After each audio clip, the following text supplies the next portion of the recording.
Just wanted to let you know we got those gang tote bags that are available now in the shop. You can carry whatever you need in there. You can carry your problems. You can carry your gratitude. You can carry whatever you want. Put some baby diapers in there, baby. You know it. All that and more is available only at theovonstore.com. As well, through there, you can get a link to all of the American-made companies that we featured on the micro episode, so you can go support your fellow Americans. And thank you guys so much. Merry Christmas. Happy holidays. Today's guest is a host. He's an interviewer. He's a provocateur, if you will. We had him on previously, and we had a great time. He has his own podcast called The Tucker Carlson Show. He was just ranked one of the top 10 podcasts in America. Looking forward to spending time with him. Today's guest is Mr. Tucker Carlson.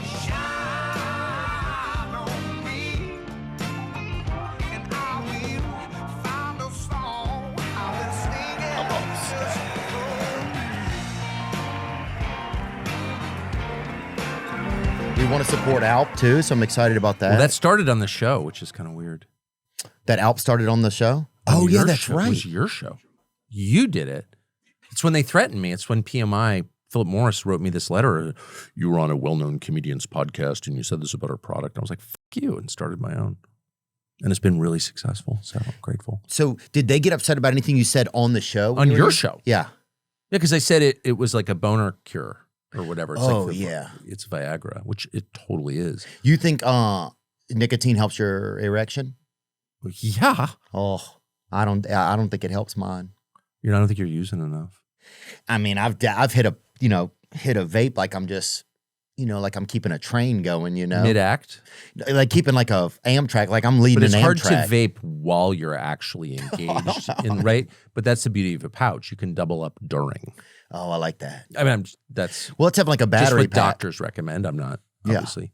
Nothing to do with me. I'm still like using fire, It's like if I'm sitting there just huffing on a vape, killing time. Also, if you're not getting an erection, you're trying to kill time until you get one. That's the toughest thing that people never talk about erectile dysfunction. Really? Yeah, because you're like... It's like waiting at the DMV, kind of? Yeah, kind of. But waiting for some lady to call you? Is that... Yeah, it's the same. If it's maybe that's that girl Bonnie Blue. If she's like number 49 or whatever. Not ready. Yeah, dude. Yeah, that'd be crazy. Just give me a couple minutes. No, dude. The lies I would used to have to make up because I had pretty bad erectile dysfunction, like in my 20s, and the lies I'd have to make up. Wait. Without getting too personal, how did you have erectile dysfunction in your 20s? Dude, I moved in with a guy who. Okay, mistake number one. Right, for sure that didn't help, but that's because he had a script of wiener pills, and so I'd get over there, so I'd nibble off of his wiener pills, and this is when wiener pills were really first popular, when they were first out of the gate, when people like you had to get prescription, right? Now you can just do like telehealth. Now you can get some Indian guy who'll just mail you a bag of them, And they have saffron on them, which is sometimes is kind of a lot, but you take what you can get. But dude, I would stay over with him, and he would and he didn't notice. He would drink a lot, so he didn't notice. Sometimes I would like cut one in half or just take one, But so I was living with like a 70-year-old dude just to cops part of his wiener pill script because so you were a kept man. Viagra kept you there. Yeah. But dude, that was a crazy. When I think back of the reality of that was bonkers. Yeah, fair. Even by LA standards, that's pretty far out. Yeah. Usually, you move in with a sugar daddy for like the cocaine or something, but you were there for the boner pills. But can I ask, how do you think you wound up needing him in the first place at that age? Just too much mental, too much in my head, Like I would try to be getting a boner or whatever, and my brain would be like, "You got a little boner, bitch," or whatever. Like my brain did not like me, So and we lived together, and so it was like a constant battle. But then I think as I've gotten older and gotten more calm, it's been easier. It's just been more calm. That's so interesting. So you were like trying to defeat yourself. Yes, I would be like, or if I couldn't get it started, it was just like, man, And so then you're killing time. You're like, hey, it's like, you want to watch a it's like, let's put on a movie, just like trying to kill time while you're waiting to get a boner. It's very, that's a tough gig. That should be an Olympic sport, I think. Like the biathlon. Yeah. It's weird, but there are a few people in the world really good at it. Really? Yeah. Well, biathlon for sure. What I don't is know. Boner weighting. Biathlon is the cross country. Boner weighting, yeah. Right. I don't think it's not actually certified yet. But no, biathlon is the cross country skiing and then shooting. Oh, yeah. I have seen that. That's pretty fun. Well, it's wild because these guys are just like huffing. Imagine being oxygen deprived and then trying to shoot straight or do anything really. Oh, look, this is the skill we're all going to need probably in a few years if we want to survive. So I think that this is very important. I totally agree. But does Alp, so Alp is your brand? Alp is our brand. We started it because of your show, because the first and only other time I've ever been here, we were in some other city. We're in Bellagio. We were in the Bellagio. Vegas, right. Vegas. Sorry. And I had it and you said, what's that? And I made a joke about how it was a marital aid or something. Not even a funny joke. And then about a week later, I got a letter from the general counsel's office at Philip Morris International, which owns Zyn. And they said, how dare you make unsubstantiated medical claims about our product? And I was like, first of all, I'm shilling your product just to be nice because I like it. And now you're scolding me for making a boner joke, which, by the way, was a compliment. And yeah. If somebody's zenning and they got that dong going, who cares? You know what I'm saying? I thought it was funny. I thought it was a compliment. But they were so corporate and nasty with me that I decided I'm going to make a competing product. And we did. And then around that time, probably about a week or two later, I asked around. I never really asked anyone about Zyn. And I found out that almost every other person using Zyn was using it rectally. I literally had no idea. They were using it what? They were rectally. Yeah, they use it rectally. Most Zyn users use it rectally, and I didn't know that. What? Yeah. Where at? Like Phi Kappas or whatever? No. Just normal consumers of it. Like, in fact, in a lot of places, when you buy it, you get a little tube of, I don't know if you ever bought it, but you get a little tube of Vaseline and some surgical gloves. No, I'm serious. And I had no idea. And I was like, in a country of 350 million people, like there should be a pouch for your mouth. Yeah. It shouldn't all be rectal use. And by the way, I'm not in any way judging at all. I think it's consistent with like other parts of their lives. But whatever. I was like, this country needs an oral use only pouch. Yeah. And so we made one. And so you guys made one. Yeah, but I didn't know any of that. And I'm like hapless, I'm putting it in my mouth. And occasionally people would look at me like on a plane or whatever. I put it in my mouth and they would give me that look like, that's not what you're supposed to do with that. But I didn't even know, I didn't have any reference points for it. But you learn stuff as you age. Yeah.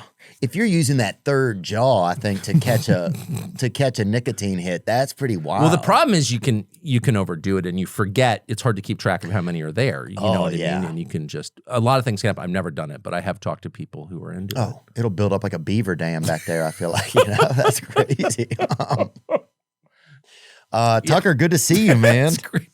Here we are. We've already discussed erectile dysfunction, which I admitted I had, which is definitely never going to help my dating life. But here we are. No, I think it makes you more relatable, less threatening. I bet you get a lot of calls after this, actually.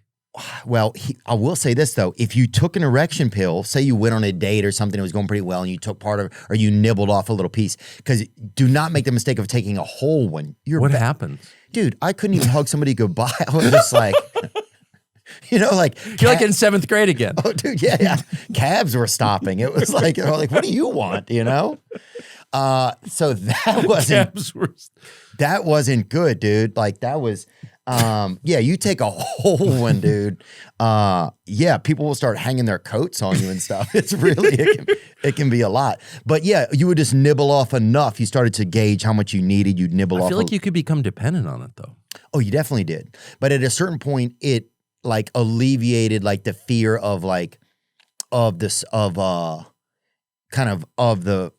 alleviated the fear. Your performance anxiety. Right. Yeah. It kind of like, so then after a while you didn't need it all the time. So it kind of. That sounds helpful. Yeah. It was kind of like training wheels in a way type of thing. You know what I'm saying? Oh, totally. Yeah. Like you use it and then you don't need it. But yeah, dude, that was a weird time. Dude, one time I was over there and, so the dude, like, we only had one bedroom, so I would just sleep on the couch, right? Are you sure there's not more to the story? There's nothing more. Okay. So an older man moves you into his house and gives you boner pills, but it's totally on the level. Like there was nothing weird at all. My friend's dad. Oh, okay. Okay, good. Okay. It's my important friend's dad. And I think he'd like cheated on his wife or something, so he got kicked out. Yeah. And I was looking for a place to live. Anyway, I used to go, like, I was learning the guitar at the time, and so he would have this lady stay over sometimes, and he would have me come in there and play music to him in the dark and shit. And I just learned how to play Tears in Heaven. just to, again, to stand back and with no prior knowledge of the story at all, but just to like assess the facts as you've laid them out. You get invited to live with an older man. Yep. And a girl. He was athletic. He played tennis. Yeah, for sure. Who has a stash of boner pills, and then he invites you into the bedroom with him and the girl to serenade them. Yes, at night, kind of. And this never got freaky at all. Like, not for one second. You're like, that's totally normal. Yeah, not at all. But it was weird enough. It's the most LA story ever. It happened in Louisiana. Oh, no way. I was thinking you were like Cato Kalin in the guest house. No. This happened in downtown New Orleans, dude. And I used to borrow his car. It wouldn't turn off. If you turned it off, you couldn't turn it back on. So you had to leave it running all the time, and you had to like put gas into it. So I'd use his car to go to school over there at Loyola, and I would just leave it run. I would just like leave it running all day, dude. Ugh. Anyway, Tucker Carlson, good to see you, man. It's great to see you.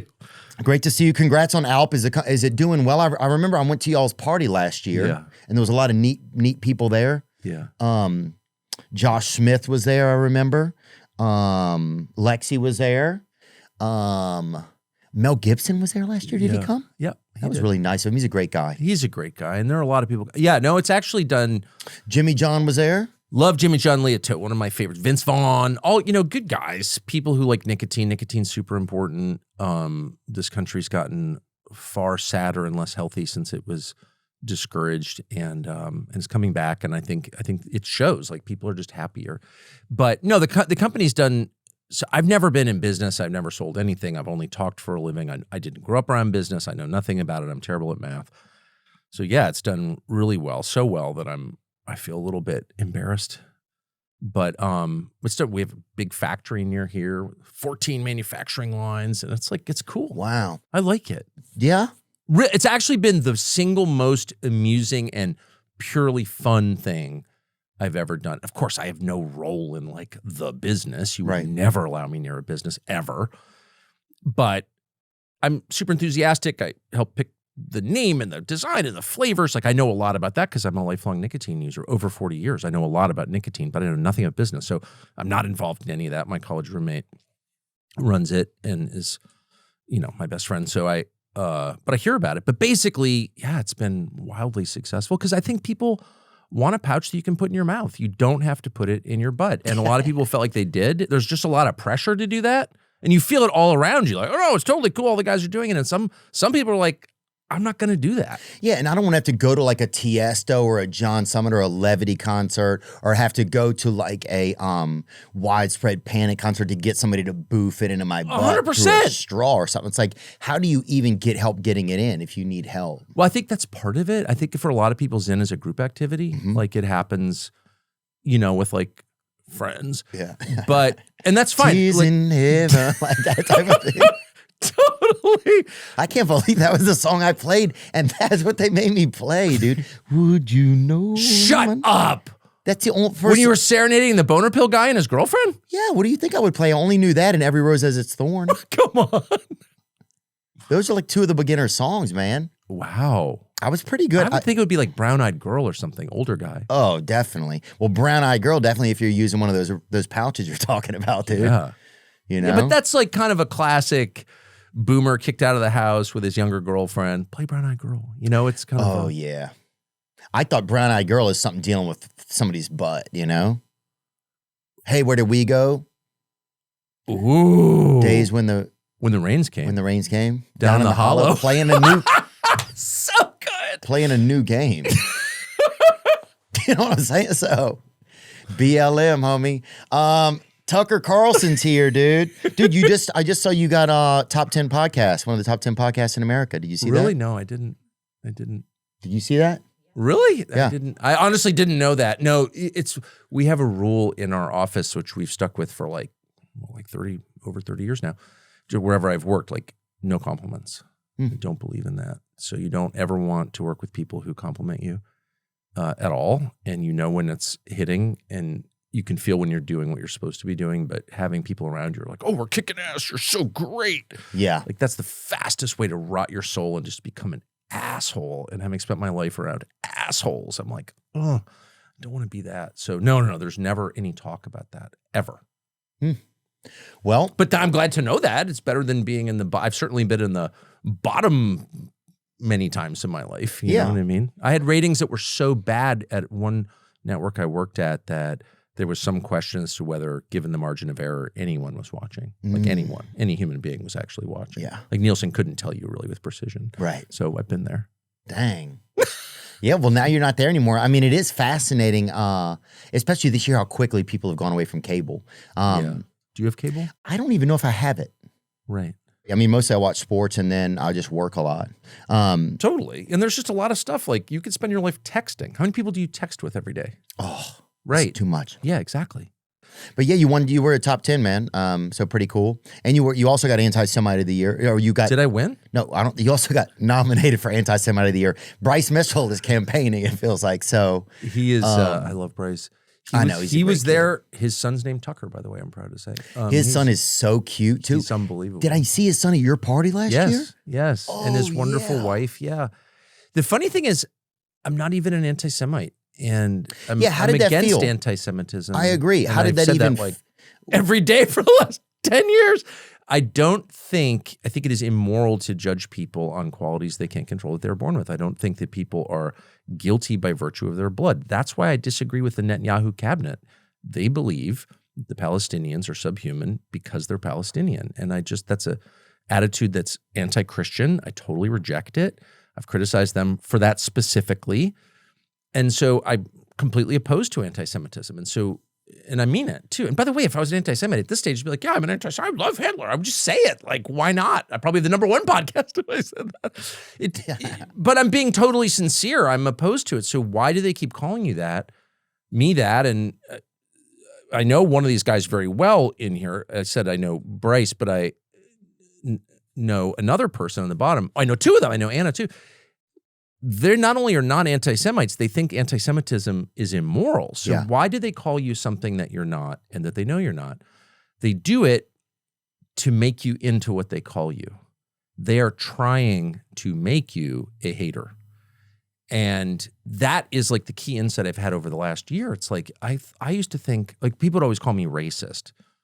And I would do these like long monologues, like, actually, I'm not a racist. I would say so if I was. I kind of like black people, but it's not even, has nothing to do with whether I like black people or don't. I own a couple jerseys or whatever. I kind of do, but even if I didn't, hating people on the basis of race is immoral. And so I would do these like long monologues and I would stay up and write them, at home and be like, I'm going to tell the truth. And everyone would be like, shut up, racist. And I'd be like, what is this? They could criticize me for all my real faults, which are super obvious, I think they're very obvious. I get mad. I overstate things. I always gain a shit ton of weight every summer. Like, I have faults that are obvious to everybody, but they never attack me on those. They attack me on the things that I'm not. Why?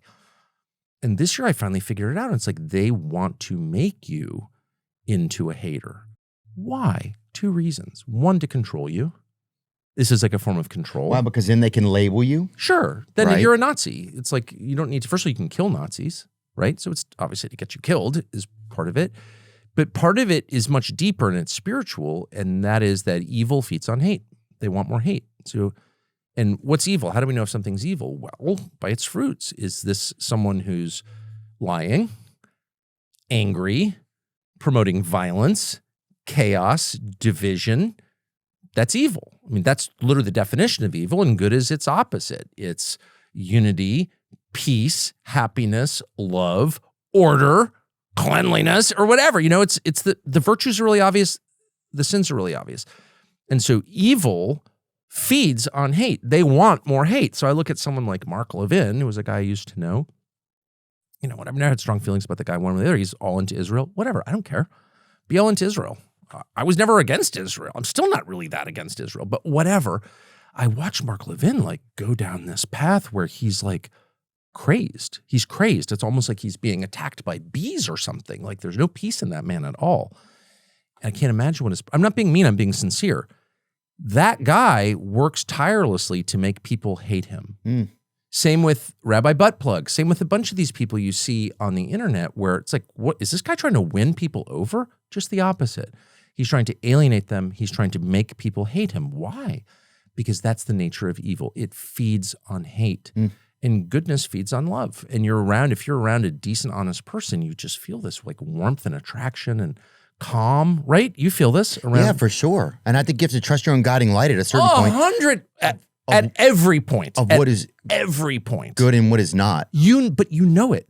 I don't even think, like, we're so past rational argument. I mean, I've proven that by like every week dutifully doing actually, I'm against anti-Semitism. I hate anti-Semitism. Shut up, Hitler.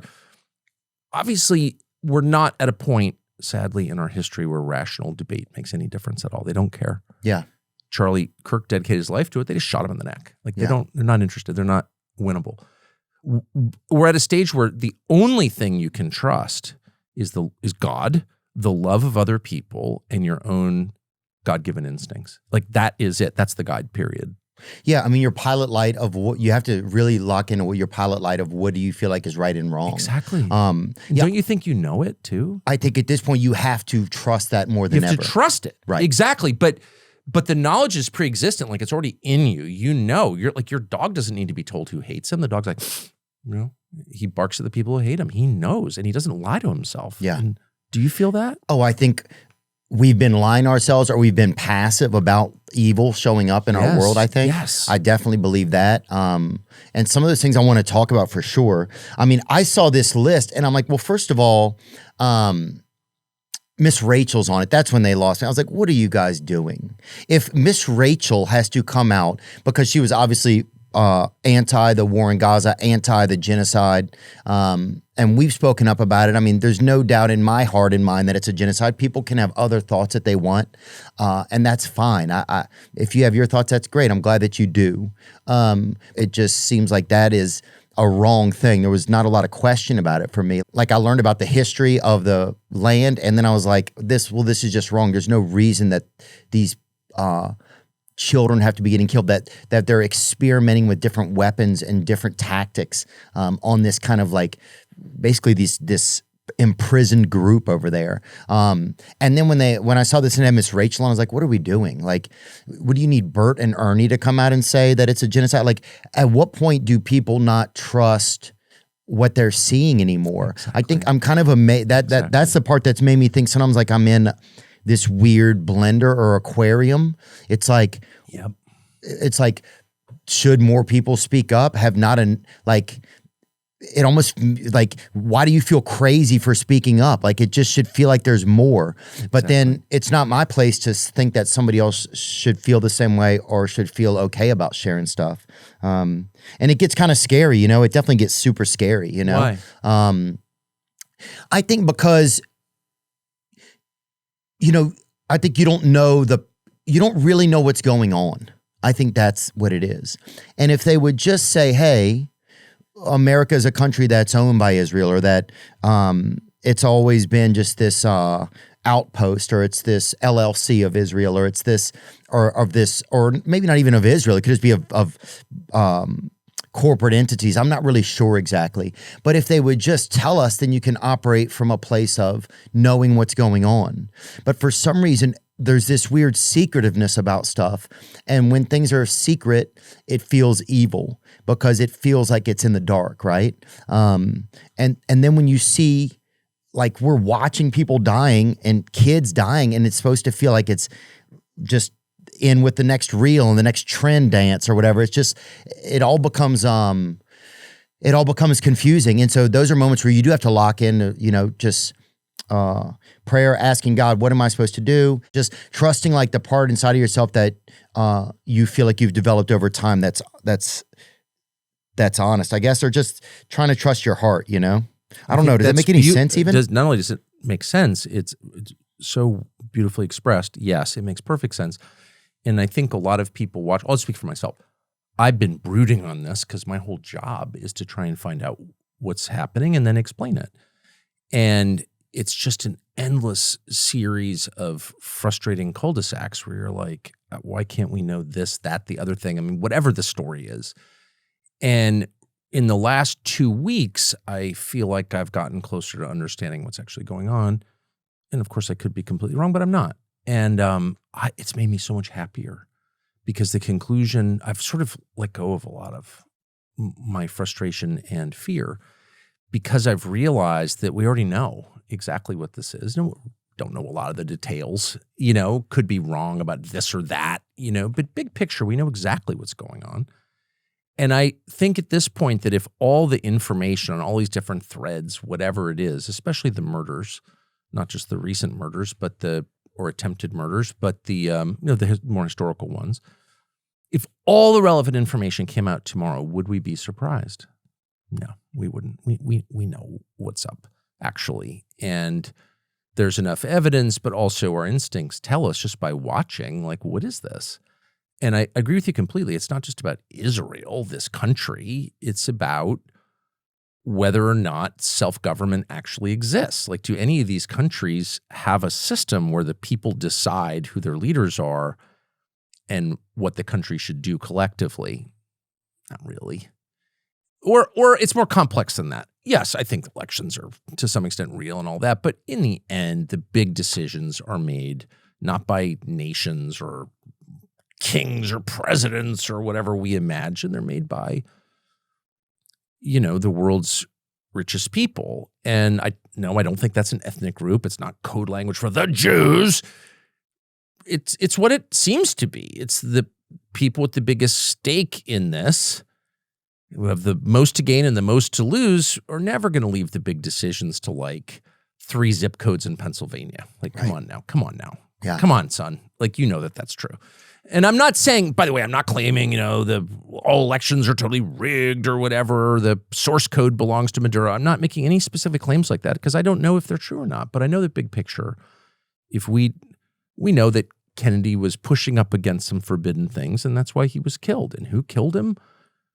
Well, it's too easy to say it was this group or that group or this group. It was all those groups acting in concert, or parts of those groups acting in concert. Of course. That's all of what this is, right?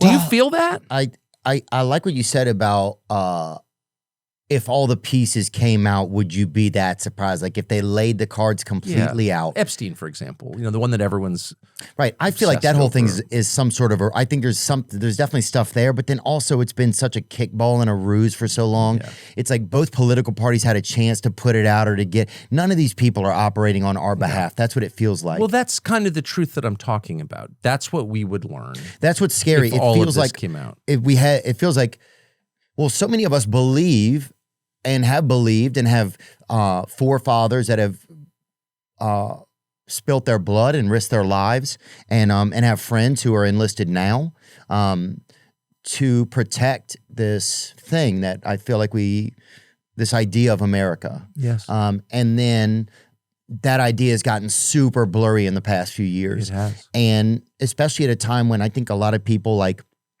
there's a lot of fears with technology in the future and not knowing where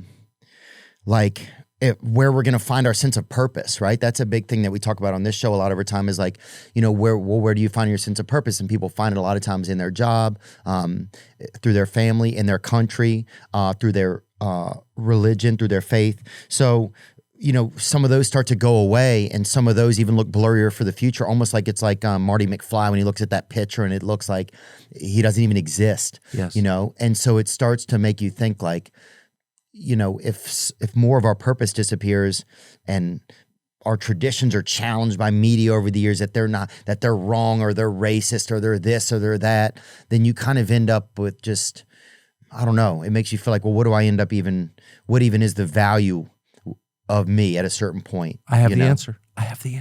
Okay. And I don't also want to sound too dour. I'm also looking at it from that perspective. You're speaking for millions of people when you say this. Everyone can feel, I think people feel exactly what you're saying. And I still also feel a lot of moments of hope of okay, so I focus on my family. I focus on my friends. I focus on doing something nice for someone. I focus on somebody else other than myself. Exactly. I do those things that do give you feelings of meaning and purpose, right? Amen. So anyway, I'm not trying to be a Debbie Downer, but go on. I think just the opposite. And by the way, I just want to amplify what you just said because that is the answer. And those aren't just feelings of meaning and purpose. That's the definition of meaning and purpose, is to love the people around you, not people you've never met, not abstract concepts, communism, fascism, Zionism, whatever your ideology is. No, it's people. That's what it means to live a meaningful life, is to serve other people. And by other people, I mean people who are physically present, who are connected to you in organic ways, like your relatives, your friends, your coworkers, your roommates, the people God puts in your path. Those are the people you love. Your waitress. Like that's what it really means to love people. So that's number one, always love the people around you. And whenever I run into people like, I just want to save the world, or I want to come up with a new system to make everyone happy forever, and we're going to call it whatever we're calling it, ketamine. AI or ketamine. Yeah, and that's bailing out. Dude, there's people falling asleep at the car wash. They just had a guy.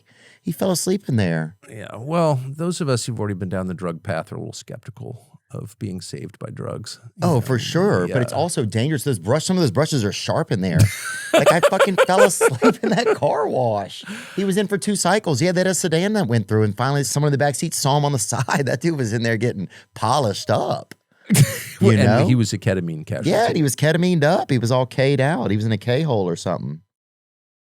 It should be known that Prize Picks is America's #1 sports picks app. The app is really easy to use. To create a player lineup, all you have to do is pick more or less on a few players' stats. That's it. Prize Picks will give you $50 in lineups when you play your first $5 lineup. Win or lose, you'll get $50 in lineups. Use promo code Theo when you download the app and sign up today. And best of all on Prize Picks, on top of picking players now, you can pick teams and even culture events. That's right. You can now pick just the winner of the game on Prize Picks or even the spread and total. Team picks are available in 22 states, and that now includes California and Florida as well. Plus, they've got picks for crypto, politics, and entertainment, all in the Culture Picks section. Player picks, team picks, culture picks, all in one trusted app. Prize Picks. Play responsibly. When I need more Bitcoin, MoonPay is always the first app that I open, because it doesn't force you to buy a whole coin, and it's super easy to use. MoonPay is one of the biggest partners on the show, and I'm excited to share that I've made the decision to accept my compensation from them in Bitcoin instead of US dollars. I'm planning to hold and save that Bitcoin in my MoonPay account. The Bitcoin will sit in a digital MoonPay wallet that nobody can access except for me.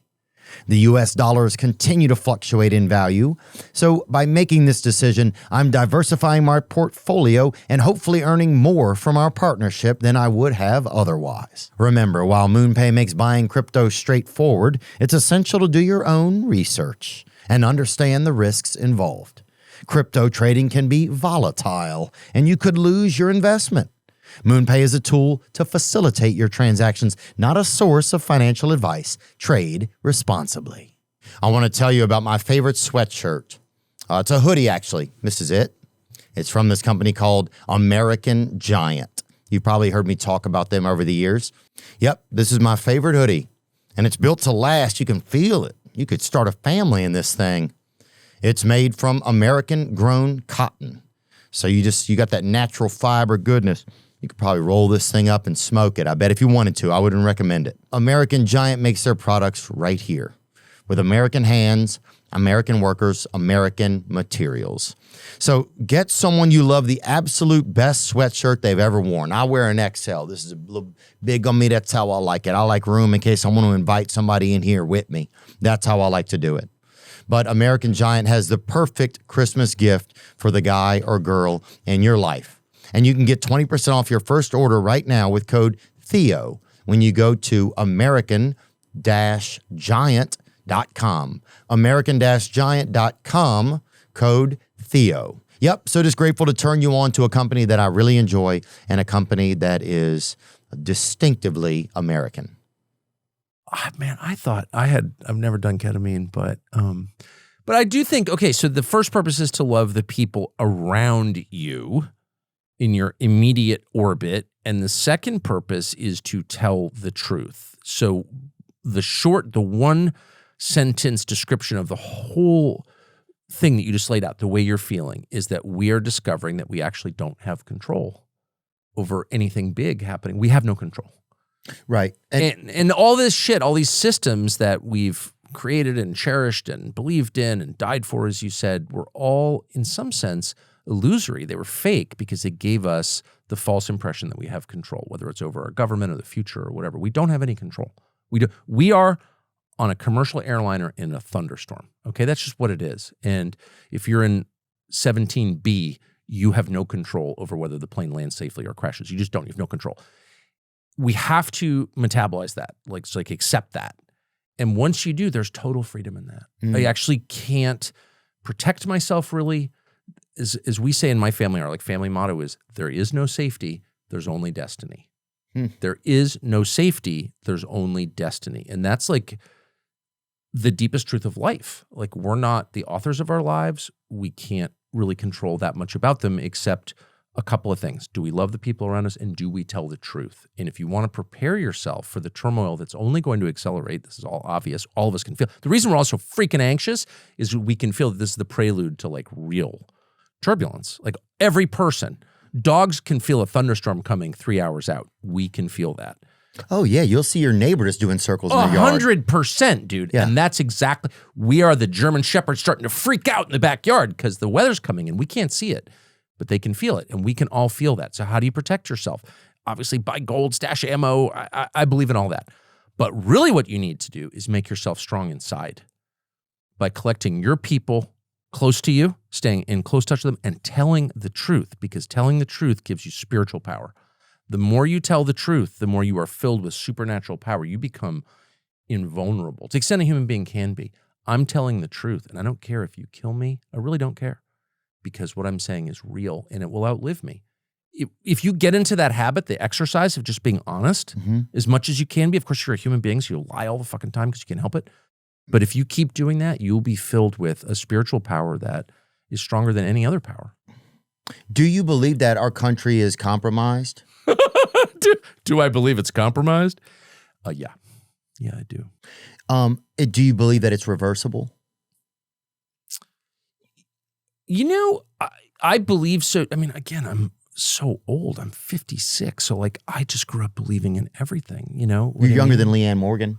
We just had her in here. Really? Have you ever listened to her? No. Oh Does my she gosh. seem old? No, she's great, dude. Both of you guys look great. That's Really? her. She's older than I am? Yeah, she told me she was, unless she was lying. I don't believe her. There's that new A thing. lot of women do that. They pretend to be a lot older. That's like the true Jedi move for a woman, to be like, actually, I'm 61. Like, a conventional woman will always be like, actually, I'm 29. But the really smart ones will be like, I'm almost 70. Yes, that's how they do it. I think That's right. She's a wonderful, beautiful comedian, and she's hilarious. But anyway, she was just senior, but she's 60 years old. Both I y'all bet look she uses nicotine. great. I bet she does. She did smoke, she said, in college. Yeah, see, and look what it did for her. And she wears tight bras because she says it keeps her awake. So I love her.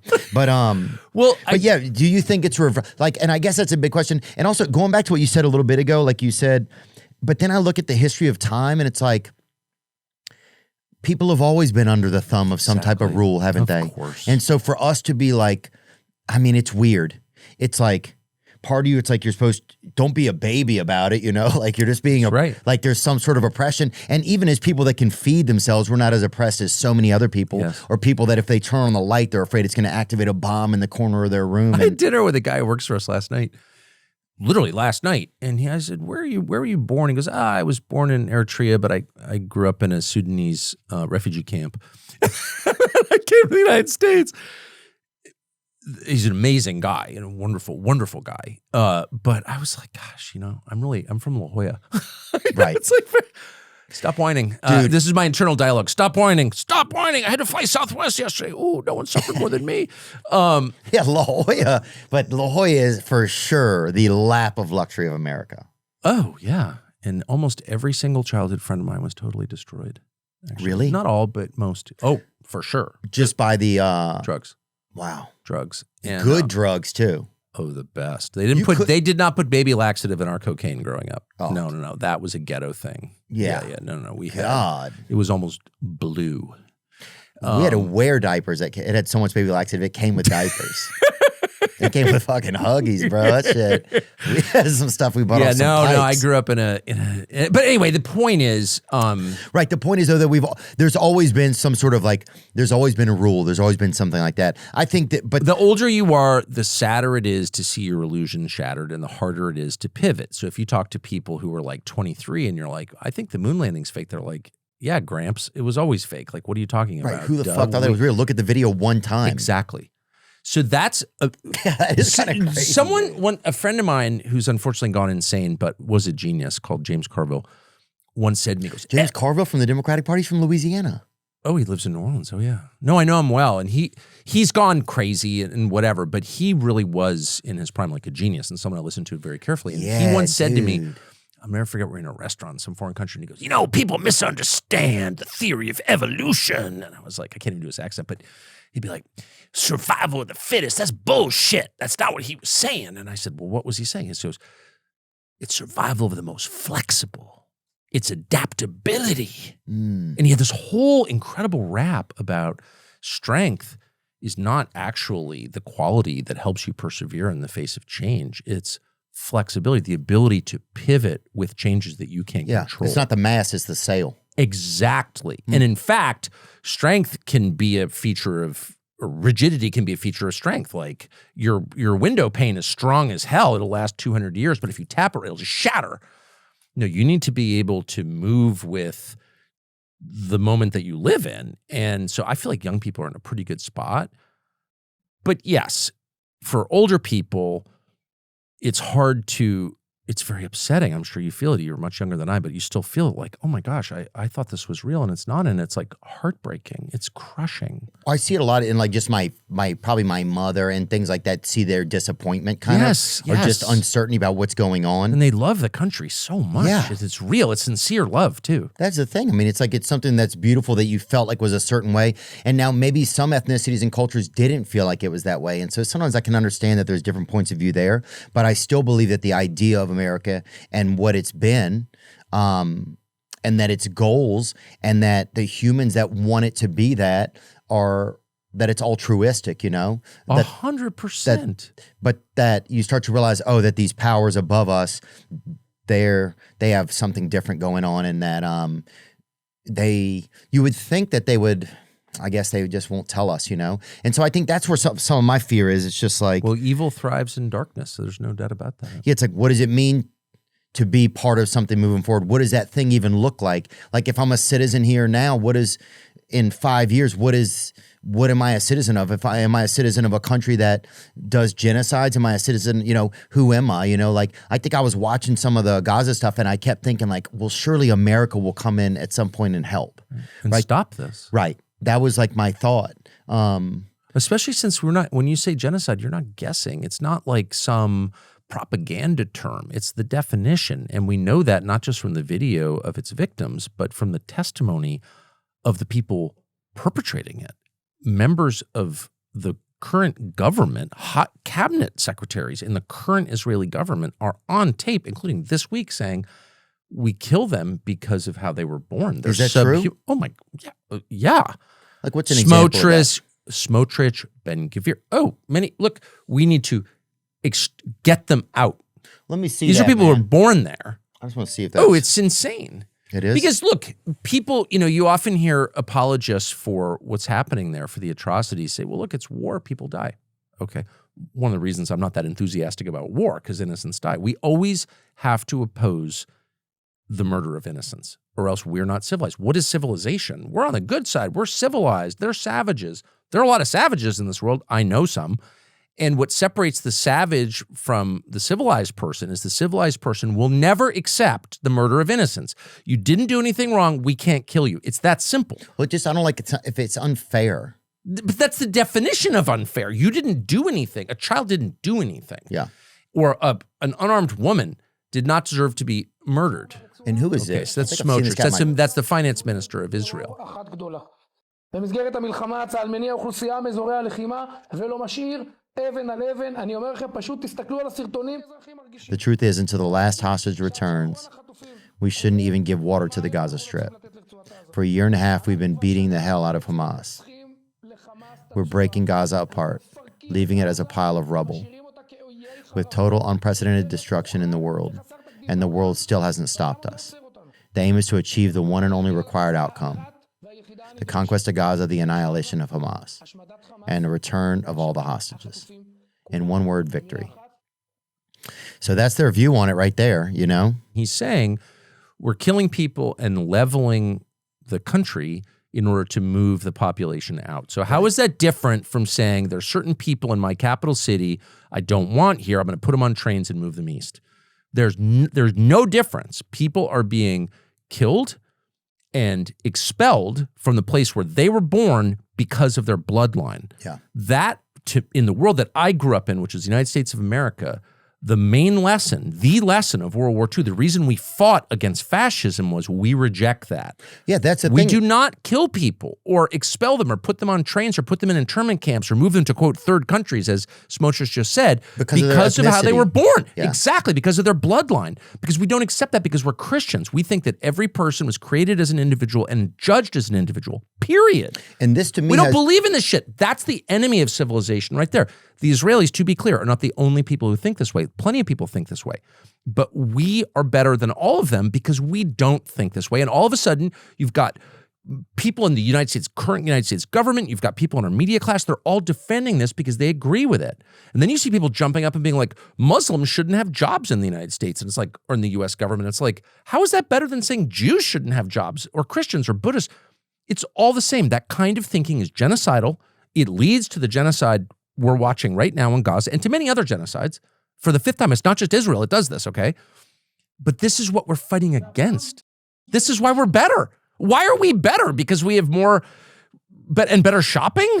Or because we have, Mount Shasta and Key West? No. Because we have some moral compass. Exactly. And we're able to also take care of ourselves at the same time, I think. But our moral compass is what? It's based on what's north on our moral compass.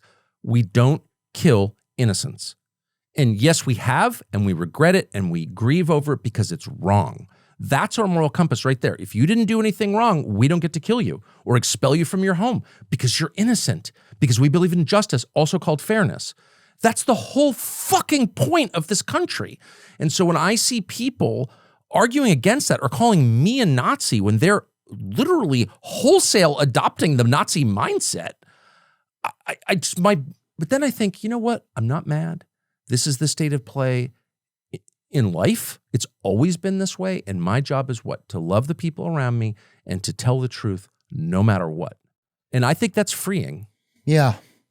Well, I do think once you say like, yeah, if I get to a point where I can just share what I think or what I feel, whether I'm right or wrong. Yes. If I can speak up for my feelings. But then also, if you look at our history, America did that to other people when it started. Yes. And you would think that we'd learn that it was wrong. And that's where we are now. Well, we've acknowledged that it's wrong, I think. I mean, look, you can acknowledge something is wrong without, I'm not self-flagellating to the point where you're incapable of like going forward, which is kind that's of the where problem. we are. It's like you can't do it to the point where you're incapable of going forward. Like, oh well, we also this mistake was made not by us. Mistake was made by people in the past or at that time who believed that colonialism was fine and that was people were playing by a different set of rules. That's the whole point of America is that we have like standards of decency, fairness. I love that you use that word because that is the core of it. It's fairness. Justice is overused, fairness is underused. It's just a child knows what's fair. If his brother's getting 3 Oreos and he's getting 1, that's just unfair. He doesn't have a degree in economics. He just feels it. He knows it. The sense of fairness is innate. Dogs have it because it's part of the natural fabric. It's organic. And we are a fair country. And the rich man gets the same treatment in the justice system as the poor man. It doesn't matter where you're from. You're both citizens and you're both equal because you're both created by God. That's our whole system in one sentence. And that is being eroded because the people who run our system agree with Smotrich and every other third world dictator. These people are damned by their birth, whatever they are. That's what affirmative action is. It's like, no, I don't like the way your parents looked. You don't get the job. What? That's what we hated about the Nazis, what we hated about segregation, which I want to say was evil. Segregation was evil. Why? Because it punished some people and rewarded others on the basis of things they couldn't control, their skin color. Yeah, and we'd had mixed babies a lot sooner too, which are pretty cute, a lot of them, to be honest with you. There are all kinds of other effects, but like fairness is what we need to preserve. Why is Epstein infuriating? Because it's unfair. That's why. Not just because he molested kids or his buddies molested kids. It's because the president of Harvard was involved in it. Alan Dershowitz, all these famous people. Prince retard, whatever the guy in Great Britain, the kind of retarded-looking prince. Yeah, that guy is... Bill Gates. All the most powerful people in the world got away with it. And there's tons of child molestation in America, but there's the expectation that they'll be punished for doing it. These people we know in our hearts will never be punished because they're rich. But we don't know. That's unfair. We don't know for sure that they molested children, though. We don't. We don't know for sure. But we know that there's never been a real inquiry into it because the people around it were powerful and rich. That we can say for sure, and that's still happening. Okay, well, that I'll say is that, yeah, there's obvious that there's not a... It feels like there's a unfair investigation or a lack of investigation, or it's just this lie that keeps getting remodeled. It's this clay of a lie that keeps getting remodeled and put into the museum in front of us all the time. But go to all your neighbors on the street and ask them. Oh, everybody thinks something happened. No, but ask them, like, if your name popped up as like a visitor to Pedo Island 11 times, do you think you would like be protected in the way that all these other people have been protected? Of course not. You have no money and power. You'd be Dershowitz had a fast pass, I think, if anybody had one. That guy's unbelievable. I don't know, but I don't know anything. That's just allegedly. So I have to pee really fast. Good. I'm going to go too. You are? Can we go together like women? No. Nope. Good. I like your attitude. Nope. Anyway, we just took a pee break, guys, so we're back. Why do you think that you made the anti-Semite list? I think because I'm not an anti-Semite. Right, and I get what you're saying. It's like if they but I mean, I'm literally not an anti-Semite, and I reject anti-Semitism as totally immoral and anti-Christian. So I'm not only not by temperament an anti-Semite, a million Jewish people I love, I also reject it as a way of thinking. Yeah. And so why would they call me that? And it's sincere. Again, for the fifth time. If I was, I would just say so. And I'm not. So why do they call me that? Well, because they think I'm effective because I'm not a hater, right? So they have to take out the guy who actually might change people's minds. But I think it's deeper than that. I think there's a spiritual dimension where they want me to become an anti-Semite and a hater, both so they can control and dismiss me. Oh, he's a Nazi, he's David Duke or whatever, he's crazy. But also because some of the people pushing this are evil. And by evil, I mean specifically they are committed to lying and violence. And those are the hallmarks of evil: lying and violence and chaos and division. So they're not going to play by any other rules. They're not going to. This is not. So we're not where we used to be, or we used to pretend we were. Where we all thought we were playing by the same rules. Right. And the rules were, if you have a better argument than I have, then you win. Yeah. And may the best argument win. We're so far beyond that. And I think the murder of Charlie Kirk was the moment when we could just admit it to ourselves. This is a guy whose whole life revolved around the proposition, let's debate. And they didn't want to debate. Whoever they is, they murdered him. And to be specific, who killed Charlie Kirk? Well, I don't know is the short answer. But I when we do find out, if we ever do, doubt we will, but if we do, I think, again, we'll not be surprised. It's just all tentacles from the same octopus, and the octopus is evil. Right. It's not an ethnic group. It's not a country. It's evil. This is what evil is. What is evil? Evil is a commitment to deception and violence, period. That's what it is. So it's too easy to be like, oh, it's Netanyahu or Smotrich or whatever. No, it's evil. It's existed from the beginning of time. It will exist until the end of time, and it has been the thing against which people have fought through all of history. It's evil. It manifests itself in a million different ways, but its hallmarks are always dishonesty and violence.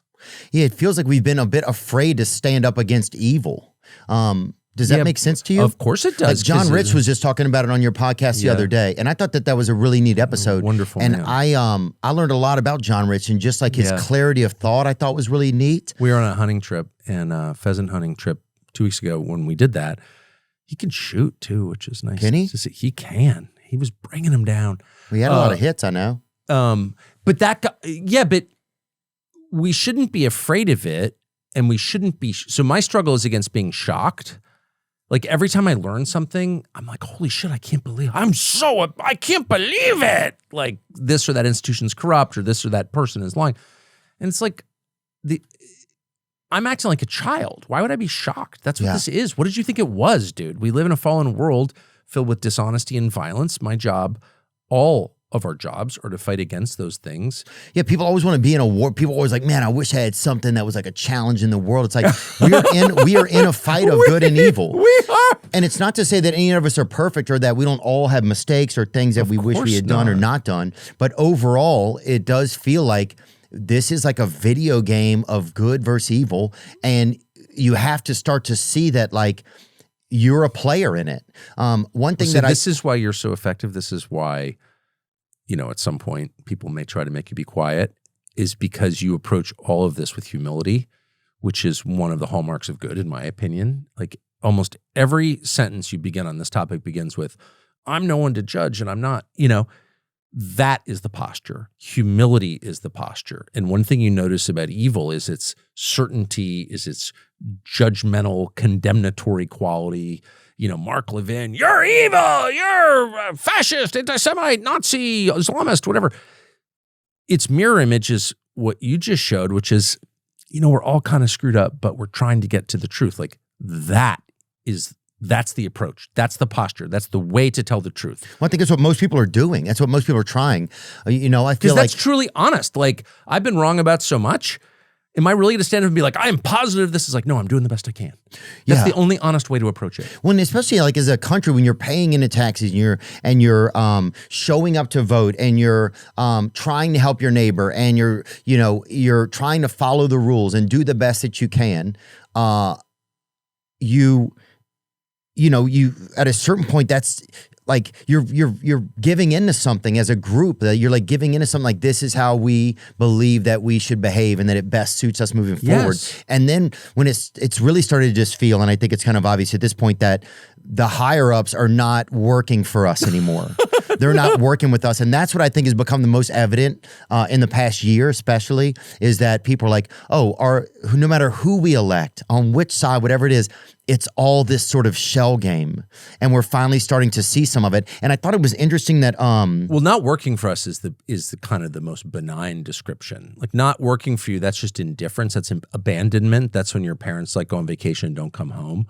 What's happening to us is having like a creepy stepfather. Like, I actually think there's malicious intent here. But how could so many politicians and stuff get compromised? That's what I don't understand. Wouldn't there be more people that stood up and said, hey, this isn't right? Like, I that's what I find hard to believe. Well, because they all made the deal. And all of them make the deal. And the deal is not always explicit. And the deal, everyone thinks it's about sexual blackmail, which is totally real. All the porn sites are visible. Like, go to a porn site, people know exactly what you're looking at. And there's a video of you looking at it. It's just a fact. And okay, so there's that. Yeah. And a lot of them are secretly gay. Of course, we know that. But I don't think, and have drinking problems or cheating their wives or whatever. Is that enough to keep people? No, I think it's actually deeper than that. It's not enough. It's not enough. Like the obvious ones, like, why is Lindsey Graham for this or that war? It's like, okay, yeah, I got it. But if you're trying to slurp on little fellas or whatever, or you're jacking off to like, butt activity or whatever, like, does that I mean, definitely slurping on little fellas. I mean, pedophiling is bad. It is not good at all. It's horrible, right? But if you're just like looking at I'm just like, that's not the answer though. That's not. Most of them are not being sexually blackmailed. Some are. I mean, I think the Epstein thing was probably that to some extent. But no, it's much deeper and more recognizable and part of our daily life than that. It's much more insidious than that because it's less dramatic than that. It's the deal that we all make with ourselves to get what we want. Like, I want to be powerful. I want to get reelected. I want to get rich. I want to bang that girl. And you make these compromises with yourself in which you consciously decide to be dishonest. You decide, in some cases, violent. That is true. Or whatever. How do they get so many people though? Because like you look at some of these system itself is that like you get in order to get elected, I have to do the following things. I have to basically subvert democracy by carrying water for a tiny group of people against the interests of my actual voters. Like, that itself is a sin. It's a crime, but it's so ubiquitous you don't even notice it. It's deals like that. I'm going to take money from a foreign lobby that somehow isn't registered as a foreign lobby or whatever. I'll support this thing that I think is probably pretty wrong, but I'm going to do it because I have to. Mm-hmm. It's those kind of moral compromises that wind up making people slaves. And that's what they are. They're slaves. Mm-hmm. We have hundreds of slaves, otherwise known as members of Congress. And what are they slaves to? Evil. because they've made these compromises in order to get what they think is the prize, which is re-election. Dang. It's a crazy movie. It's real though, man. I know, that's a crazy. But it's all of us. Like all of us have made that deal. That's why it's so important to reframe it in your head. It's not just some freak on Pedo Island, banging a child and then, they have him by the balls because they have videotape of him. No, it's all of us. If I just do this thing, it's worth it, man. It's for the greater good. It's for my family. It's for, you hear this every election season. Right, I need a vote. I don't want to vote for the shithead, but we need to control the Congress. What is that? You're making a deal with the devil, dude. With the devil. That's what that is. Bow down before me and all of this will be yours. That's the deal. Don't make that deal because you lose yourself. You lose your freedom. All of a sudden you're a slave. And you see these politicians, they're like, oh, no, it's not. No, there are good reasons for doing this. No, really. What is that? It's not a free man. That's an enslaved man. And you know the people who are free because they exude this kind of peace and joy. And they're like, no, I don't care. I'll say whatever I think is true. You can shoot me. Go ahead and shoot me. It's not going to change anything because you're lying and I'm not. Right. It's freedom versus slavery. And we put ourselves in slavery with that deal. Well, the pain of holding on to lies and stuff like that. Yes. And shame and stuff like that. It's really... But haven't we all lived that? You've lived that, right? For sure. Yes. Well, that's why getting sober is so liberating, not just because you're not on drugs or alcohol, which is itself liberating, but because you admit what you did. And then you're like, oh man, I admitted I was a cokehead or I drank vodka in the morning. In my case, it's pretty fucking embarrassing. But once you admit it, it's like... I was putting Alps in my butt. Yeah. No, it's Zyn. Sorry. Alp is oral use only. Alps for the front. It's the pouch for your mouth. Oh, I like that. Yeah. Yeah, out for the front. They should say for the front on them. They should have a special. We may do that. We're going to get that hat because we already have for oral use only the pouch for the mouth, but this goes in the front. Yeah. But you're going to have some urethral injuries if we're not more specific. Dude, I used to date a girl and her cooter was way more in the front than it was kind of in the lower part. Actually? Yeah. How did that work mechanically? It worked. It just... I don't know. I don't know all the logistics or whatever. You sure it wasn't post-op? Was this natural? No, this was natural, dude. And I worked in urban planning, so I know how, you know what I'm saying? I know how things work a little bit. But yeah, she had her cooter. You understand bridges and tunnels is what you're saying. I'm just saying, got it, yeah. Just her cooter was up front, kind of. But anyway, I don't know why we're talking about that. Do you think we've all had money goals? I remember I wanted to buy me a shirt that had sequins on the back for a school dance. I wanted it. It had angel's wings sequins on the back, and I wanted it. And it was $48, and I saved up to get it. But financial goals aren't achievable instantaneously. You got to plan ahead. That's where Acorns comes in. Acorns is a smart way to give your money a chance to grow. Acorns is easy. You can sign up in minutes and start automatically investing your spare money, even if all you've got is spare change. Sign up now and join the over 14 million all-time customers who have already saved and invested over $27 billion with Acorns. Plus, Acorns will boost your new account with a $20 bonus investment. Offer available at acorns.com/Theo. That's acorns.com/THEO to get your $20 bonus investment today. Terms and conditions apply. See acorns.com/terms for details. Paid non-client endorsement. Compensation provides incentive to positively promote Acorns. Tier 2 compensation provided. Potential subject to various factors such as consumers' accounts, age, and investment settings. Does not include Acorns fees. Results does not predict or represent the performance of any Acorns portfolio. Investment results will vary. Investing involves risk. Acorns Advisors LLC, SEC registered investment advisor. View important disclosures at acorns.com/Theo. Baby boys, you already know what time it is. It's time to level up. And Blue Chew just dropped something crazy. I'm talking about Next Level Championship Belt Gold-Plated Energy. Blue Chew Gold is the newest innovation from the #1 chewable ED brand. This ain't your grandpa's little blue pill. This is the 4-in-1 beast that's setting the gold standard for performance. Wienering. Blue Chew Gold dissolves under your tongue and works in as little as 15 minutes. Dang, boy. You're going to be bumping. That means you can get it on quicker and stay in the game longer. Elevation without hesitation. This is peak passion and peak performance in a single tablet. And we've got a special deal for our listeners. Get 10% off your first month of Blue Chew Gold with code Theo. That's promo code THEO. Visit BlueChew.com for more details and important safety information. And we thank Blue Chew for sponsoring the podcast. Imagine you show up to a blood drive, and the person running the blood drive is a vampire. Well, that's interesting because this dude cracks into your neck to catch a little sip, and your donation's gone. There's a reason why you wouldn't talk to a vampire at a blood drive. Just like there's a reason why Morgan & Morgan is America's largest injury law firm. Morgan & Morgan has a proven track record of fighting for the people for over 35 years. With over $25 billion recovered for their clients, Morgan & Morgan knows a thing or two about fighting to get you the compensation you deserve.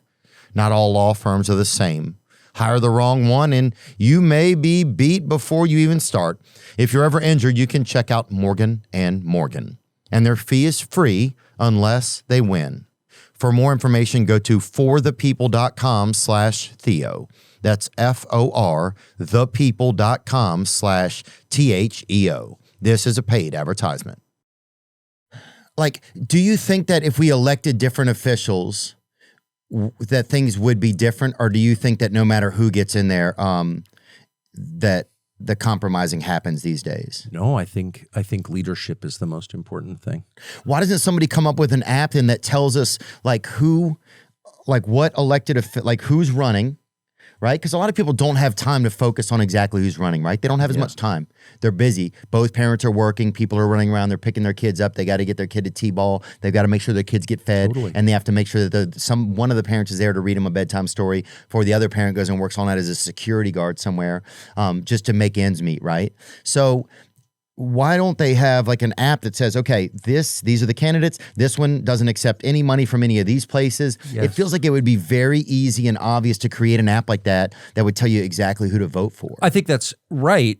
The problem is we're getting to a point of like knowledge about things. Like people sort of are figuring out what's going on, that in order to be honest now, you have to be truly honest. I think people are so wary of being lied to that if you sense that someone's like got a, I'll be all honest about this stuff, but not about that thing, that's not enough. So true honesty, also called integrity, is what is needed. It's hard. Well, you get killed. You get killed. Like the system itself, and this is not the result of any foreign power or this is just like the nature of systems, will work to expel you the same way your body works to expel bacteria or cancer. It's like the organism doesn't want this. And you see it. I've known very few honest members of Congress. I've known a couple, however. One of them just left Congress, and the other is being primaried. MTG, you're talking about? Marjorie Taylor Greene? Exactly. And Thomas Massey from Kentucky. And by the way, I don't agree with everything. It's not even about that. What does being primaried mean? I'm sorry to interrupt you. It means that your own party says, we want you out. And so we're going to run someone from your party against you in the primary. Your party has turned on you. And it's like, what is that about? And it's about not simply the fact that he disagrees with them on foreign policy, which is really, the whole project really is just foreign policy, nothing to do with like your tax rates or your debt load. Yeah, he's like anti-APAC. He's big against those types of things. Yeah, and he's not for pointless wars. So that's a deal killer. But it's not just that. It's the Israeli lobby's mad at him. Got it. But it's deeper. He won't be controlled. And if he doesn't think something, he's not going to say it. Period. He may be wrong, but he's sincere. Sincerity is the kryptonite. That's what makes the evil person die, is sincerity. No, I really mean it. I'm not kidding. I can't be bought. I'm totally sincere. If they smell sincerity on you, well, that's why they're calling me the most dangerous anti-Semite since Adolf Hitler himself. It's like, what? Because I'm not a genius. I'm not powerful at all. I'm a fucking podcaster. Like I don't have actually any power, but I'm not kidding at all. I'm completely sincere. I may be wrong. I often have been, but I'm not joking. Yeah. That itself. So they're hassling me. Imagine if I was a member of Congress or a presidential candidate or anybody who has sincerity is marked immediately because that person's a threat to everybody currently benefiting from the system. And you saw that with Marjorie. Yeah, what do you think happened there? Because a lot of people say that allegedly she made a lot of money off of stock returns and stuff like that. That just cracks me up. That's like saying, have you been, I was just talking to Tim Dillon the other day, who's a friend of mine, awesome guy, but he's the best. He is the best. But everyone, they're all claiming he's taking money from Qatar. Yeah, me too. They say that. Oh, they say that about you? Yeah. I went there once. I had a blast, dude. I'm going tomorrow. Are you? I'm buying a house in Qatar. Why am I doing that? Because fuck you. Not only have I never taken a dollar from Qatar or anybody, I have no investors, zero. I have no debt. I don't owe anybody anything, period, and never will. I've never taken money for them. I'm gonna invest money in Qatar. I'm gonna do just the opposite, just to give the finger. Plus, it's a great country, dude. I had a great time when I was there. They treated us super nice. I know that they have different rules and stuff for their people, and that we may disagree with some of them and stuff like that. It's like, but those aren't my rules. I don't have to, like if I go visit, I have to live by their rules. But if I'm from our country, then I can live by our rules. I completely agree. But they accuse you of what they are, and what they are is corrupt. So Marjorie, did she make a ton of money trading on stocks with insider information? I bet my house she didn't. I mean, this is somebody I know well. And you do know her well. I know her well. And you can agree or disagree with her, of course, but you can't say she's in it for the money, really? I don't think so. I don't think she's interested in money. I think she's interested in the country. And again, we can debate whether she's on the right track or the wrong track, or you think her ideas are smart or stupid, but her sincerity is the most obvious thing about her, and it's also the most threatening thing about it. In fact, it's the only thing that they hate is sincerity, because sincerity is purity and it can't be bought. And so, of course, they accuse, the first thing they're like, oh, you must be getting paid by somebody. No, I'm not. And that's why you hate me. Yeah. If I was as corrupt as Dan Crenshaw, you really think they would hassle me? Dan Crenshaw, the guy from Texas? Yeah. Is he corrupt? Well, on a moral level, he's completely corrupt. I mean, he takes orders from his donors to do things that have nothing to do with the welfare of his voters. So by definition, he's corrupt, yes, and also crazy and drunk and all the rest. Sad. I'm not actually. Oh, I think I met him at a nightclub one time. Yeah, well, I'm sure you did. But I shouldn't be. I feel sorry for Dan Crenshaw, being serious. But anyway, the point is, the more corrupt you are, the more they like you, because they can control you. What they don't want is someone who might do something unexpected who they can't control. That's what they fear. Obviously, it's what everybody fears. But do you think that as for Marjorie, do you what do you think happened in that meeting? Because she had a meeting, I guess, with Trump. I don't know what happened between her and Trump. I know what happened to her over the past 5 years serving in Congress, which was she was like Trump withdrew his political endorsement and publicly insulted Green, labeling her as a traitor due to her vocal opposition to his handling of Epstein files and other policy disagreements. Yeah. Green announced her resignation effective January 5th, 2026 to avoid a divisive primary challenge. But why not divisive? Huh? Is it divisive? A primary challenge? Or divisive? Oh, divisive, probably. I've never figured it out. They change it so much. Yeah, they do. They do. But why not go and challenge then? Why secede then? Why not go and say, okay, I'm going to keep fighting and people are going to support you? I honestly don't know the answer. You don't? The only thing I know, I really don't. I haven't talked to her about it, and I don't know the answer. I'm sure there's thinking behind it that I'm not that great at the thinking about like what the right move in politics is. But I know big picture what happened because I saw it up close, which is she showed up very much like any other person. It's like, this country has problems. I want to fix them. And she shows up and all the people are like, shut up, honey. She was getting too close to what the truth is. And the truth is the people running the system are completely corrupt, and the welfare of their people, our country's people, is not even on their list of concerns at all. They're beholden to the people who pay them or who threaten them. And she said that out loud. And oh man, she had like very few allies. Once you say that, you're marked. So I think she concluded, this is my understanding, she concluded, I'm having no effect here at all. It's driving me crazy. And the Epstein thing, I've never understood what the justification for keeping that information secret. Epstein was murdered in prison. Okay. I know a lot about it. I'm not just throwing that out there. Epstein was murdered in prison. Well, they put him with a cellmate that was kind of a crazy, like, former police officer, right? Yeah, a former police officer killed a number of drug dealers. I'm not saying that guy did it, but I'm saying, well, I asked Bureau of Prisons. because I learned all this stuff about it because I know Epstein's brother, Mark, well. And I never expected to go down this rabbit hole at all. The guy called me like a week after his brother was killed. Mark did? Yeah. And so, I was literally sitting in my backyard in Maine, and he called me, and I don't know how he got my cell. And it ended up this years-long thing. It's not interesting, and I won't bore you with it, but the bottom line is Jeff Epstein was murdered in federal lockup in Manhattan in the secure unit. I think there were only 16 men on the unit, and I think only 14 there that night. I may have that slightly wrong, but it's very small, and it's the most secure federal lockup in the United States, and he got murdered in it. So that raises all kinds of obvious questions, like who has the power to do that? So that's a big deal. And then the attorney general at the time helped cover it up. And I know him. And Bill Barr. So I say that, and he's like, I'm going to sue you. And I said, go ahead and sue me. I hope you will. And what's the answer? Like, why don't you answer?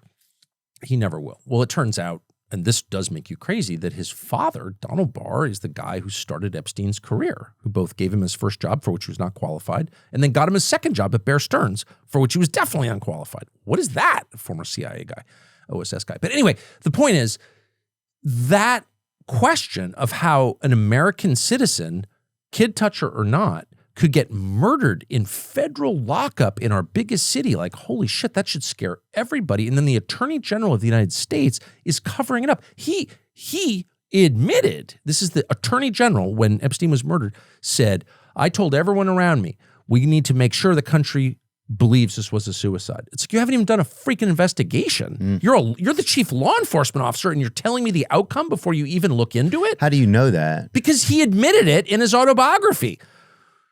And so I'm not guessing at any of this stuff, okay? So I call Bureau of Prisons, and I'm like, I want the names of the inmates who are serving on this block, because clearly nobody got in or out of the block. It's right. Well, it also was a question to our prison system. It's like, how would you not know? Like, obviously, this is the guy you have to protect. They did it on purpose, and he was murdered clearly by another inmate. And there is so much. I mean, I did like an hour on this.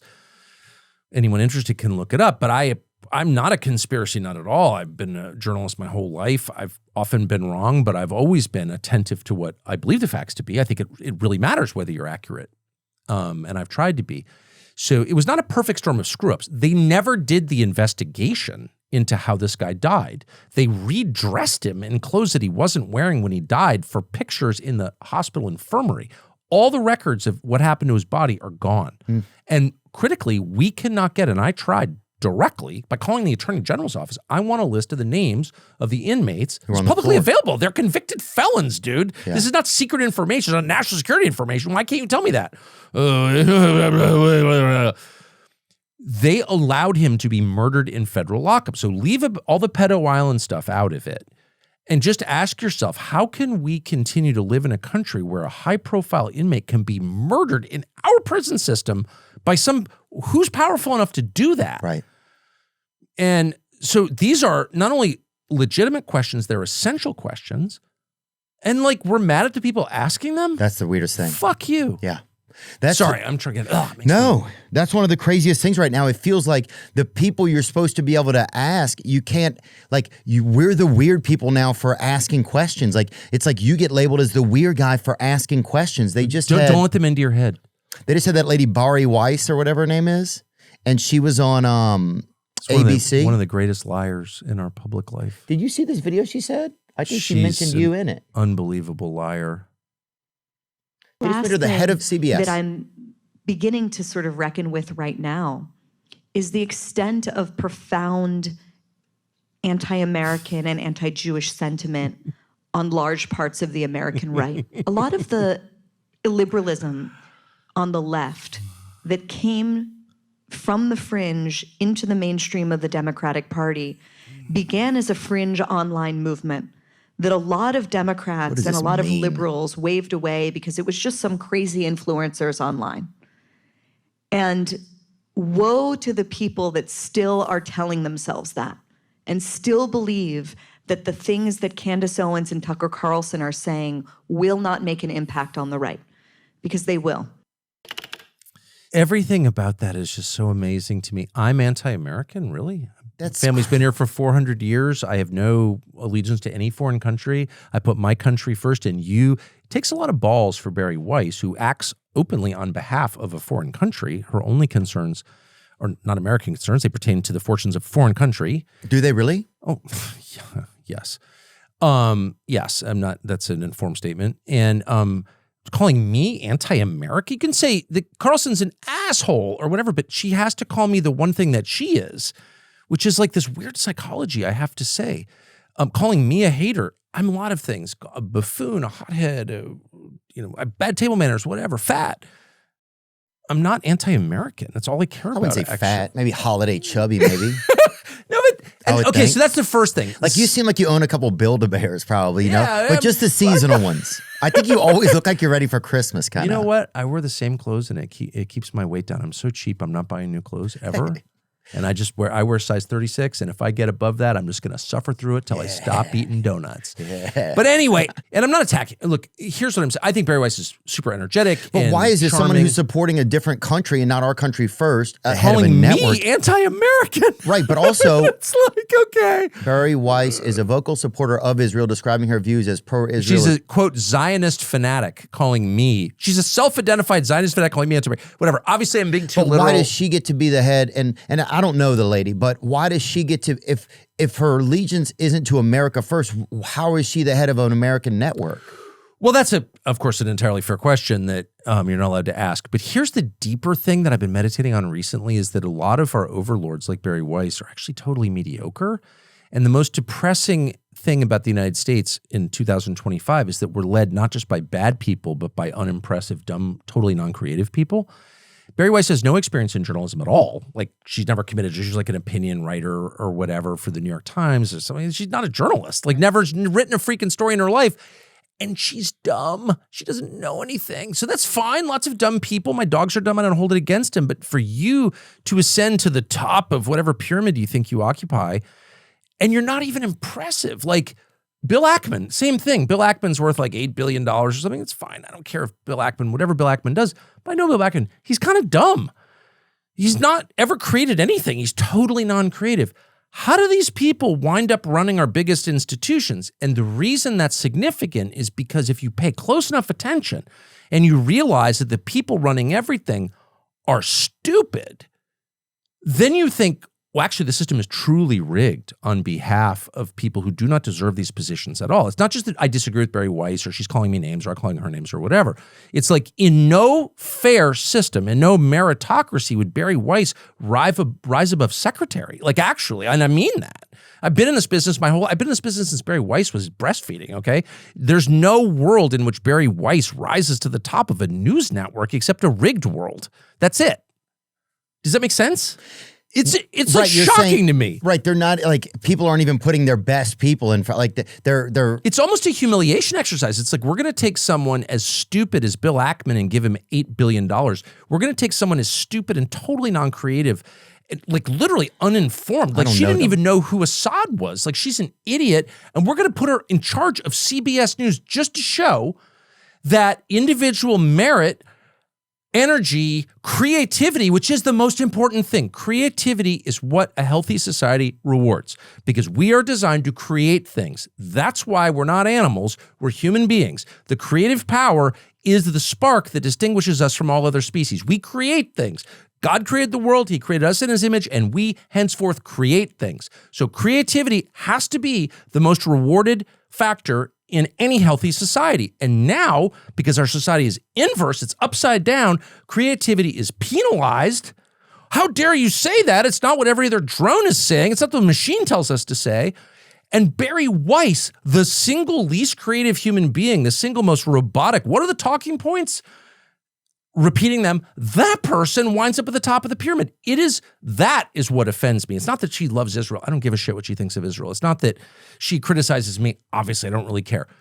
It's that her presence at the top of CBS News means all of those institutions are totally fake. That's why. All of what institutions? The news institutions? Well, that institution, Wall Street. If Bill Ackman, you tell me one, and I'm not even like moralizing, and I don't hate Bill Ackman, but like Bill Ackman's an idiot. Who is he? I don't know him. He's a hedge fund guy who's made most of his money by short selling. And that means I go on CNBC and I attack your company, its stock price falls, and I've made a reverse bet against the stock price, and I get rich. Yeah. You tell me how that benefits your society. Talking down American companies?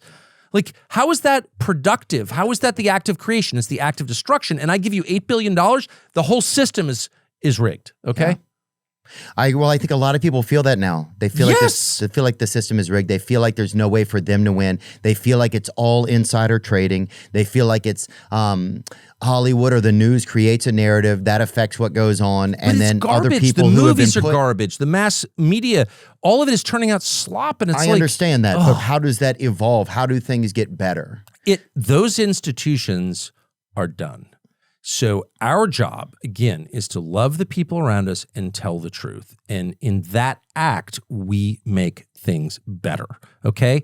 Because I mean, dude, you got the second biggest podcast in the world or something? I mean, I don't think... I haven't looked at the charts, but okay, yeah, we're doing good. I know you're number 7. I've been in this my whole life. You've been in this, like, I don't know, you were a stand-up comedian and all of a sudden you're like dominating global podcasting. It's like, how did that happen? It's just one example, but that's the new institution. Yeah, dude, we're doing our best, dude. No, but it's working. That's the point. My friend said these glasses aren't even real the other day. Are those not? Those are pretty ugly to be fake. If you're going to buy, if you're going to buy fake glasses, like everybody hates these. I just got them. They used to call those birth control glasses. Really? Yeah, those work. You're never going to impregnate anyone in those glasses. Would you know my name? Dude, I'm never going to knock anybody You're out. You're right. You're totally right. You know what? I think you just overcame your eyewear with that. You break out the acoustic Eric Clapton, and even I want to sleep with you. I totally agree. No, but I think for all that, like, I do think, what's the phrase they use? The black pill or whatever. Everyone's like, so it's all falling apart. That's a stage on the continuum. This is an arc of consciousness, and you realize, holy shit, everything is terrible. It's falling apart. And then you get through that. Right. And this just happened to me. I just got through it. And I'm like, yes, but a new world is being born, like, for real. And it's beautiful, and it's honest, and it's creative. It's not just, it's not fake. Everything, what you hate about the modern world is that it lacks creativity, and creativity is the human spark. It's the energy that makes you different from the chair you're sitting in. And that is bursting out everywhere. And I love it. Well, I saw an article the other day. Did you see about how, with TikTok, right? With social media, with trying to own the companies, right? Did you see that video with Netanyahu for the TikTok ownership? This is wild, bro. This is time. You can't fight today with swords. That doesn't work very well. But we have to fight with the weapons that apply to the battlefields in which we're engaged. And the most important ones are the social media. And the most important purchase that is going on right now is class. Followers. Buy followers. Somebody said buy followers. How hilarious is that, dude? That's the best. TikTok. TikTok. Number one. And I hope it goes through because it can be consequential. Imagine saying that. It's like, what is that? Why did he say that, do you think? Why did he just confirm every crazed anti-Semitic conspiracy online? Jews control everything. And there's literally the prime minister of Israel being like, yes, we control everything. Why would he say something like, first of all, he, like Barry Weiss, is kind of stupid, clever, ruthless, but stupid, not creative at all. There's that. But there's a deeper reason, because he's trying to inspire hatred. He's trying to inspire hatred. Yes, we control everything. And I'm not falling for it. I'm not going to be a hater. I don't care what they do. Well, I mean, we're being a hater in the sense where, like, if you hate against him, but I guess if you're saying it's evil, then yeah, hating evil isn't wrong, right? But here's what I'm wondering. It's like, if you teach me, like, growing up, like, about the Holocaust, you teach me about Nazis, you teach me about evil, and then I take what I've learned, right, and I apply it to the world, and I see it point blank, I see it in Gaza, I see it in the Middle East, I see it in Palestine, and it's the first one where you see these things happening. Like, it's almost like, well, if I had seen slavery on my phone, I'd be like, this is fucked up. If I had seen, you know, it's like, it's the first thing you see.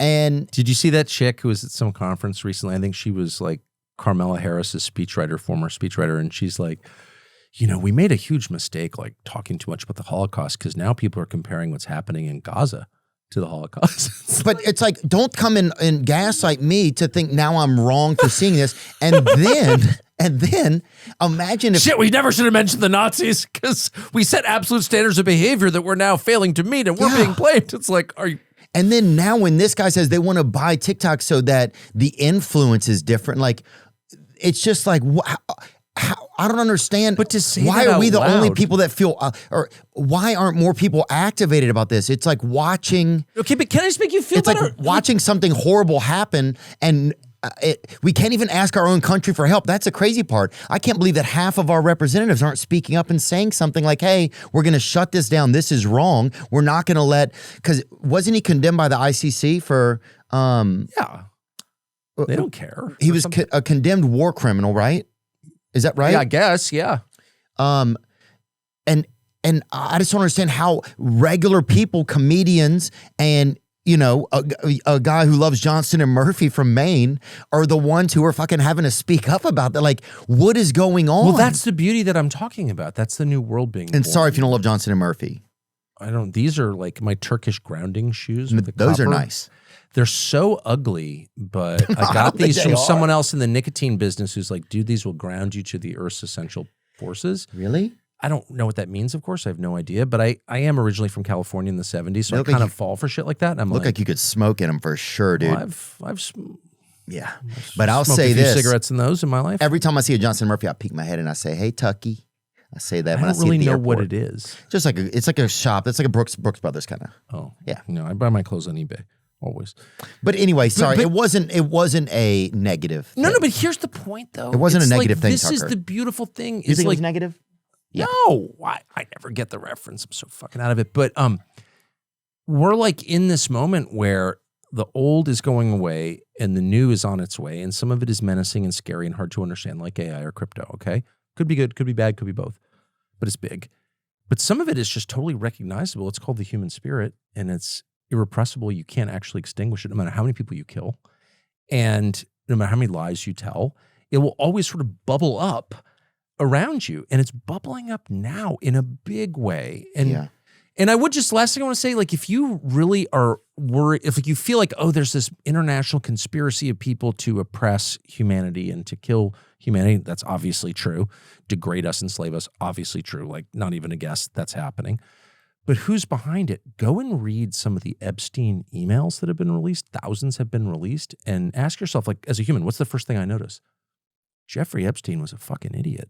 He could barely speak English. He was from Coney Island, and he was like an idiot. He was like an idiot. He writes like a moron, okay? We're being oppressed by dumb people. We imagine they're geniuses because they're evil, but we miss the obvious signs that these people are stupid. They are stupid. They are not as impressive as like the normal people in my world. Jeffrey Epstein was an idiot. So we have this like picture of like the diabolical genius pulling the strings. I'm moving this population here and this population. I'll give them the COVID vax. But really you've got like just thugs. They're just like nightclub bouncers who have billions of dollars and they're idiots. They're head injury patients.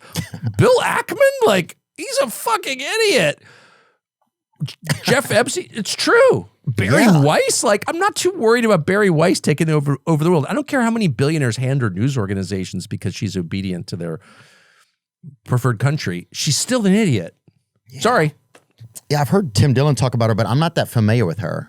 He knew her very well, I think. He did? So I think Tim, and he can speak for himself, but as I remember the story, like, he was in her orbit, and you know, I know all the people, of course, in her orbit, and some of them I like. I've never disliked Barry Weiss personally. She's very charming, I will say, and very energetic, which I love in anybody. But he was like buddies with her, and they were going to parties, and then like, well, he can explain it better than I could, but my understanding is he's like, one day he's like, killed a lot of kids in Gaza, I think. And I think within like 10 minutes, she was like on the phone with his agent, gotta fire Tim Dillon. Wow. Okay. So I guess our friendship wasn't built on the foundation I assumed it was. It's like, and dumb people are very much like that. They have like one interest. They're what we call single issue voters. Like, there's no nuance at all. I remember her, do you remember when she attacked Tulsi Gabbard, who's a beautiful soul?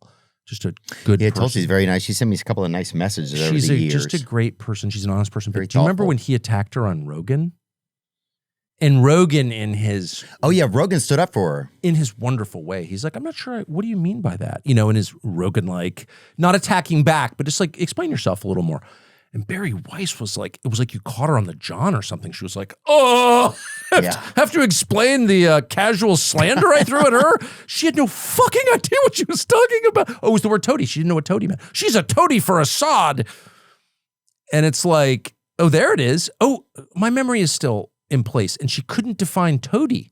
According to multiple accounts from listeners and subsequent commentary, Weiss struggled to define toady in that specific context and failed to effectively back up her assertion with specific facts. Being flustered during the exchange, the moment was widely circulated in clips online and frequently brought up by critics of Weiss as an example of a journalist using substantiated labels or neocon talking No, points. it's an example of someone who got a 350 on the English SAT.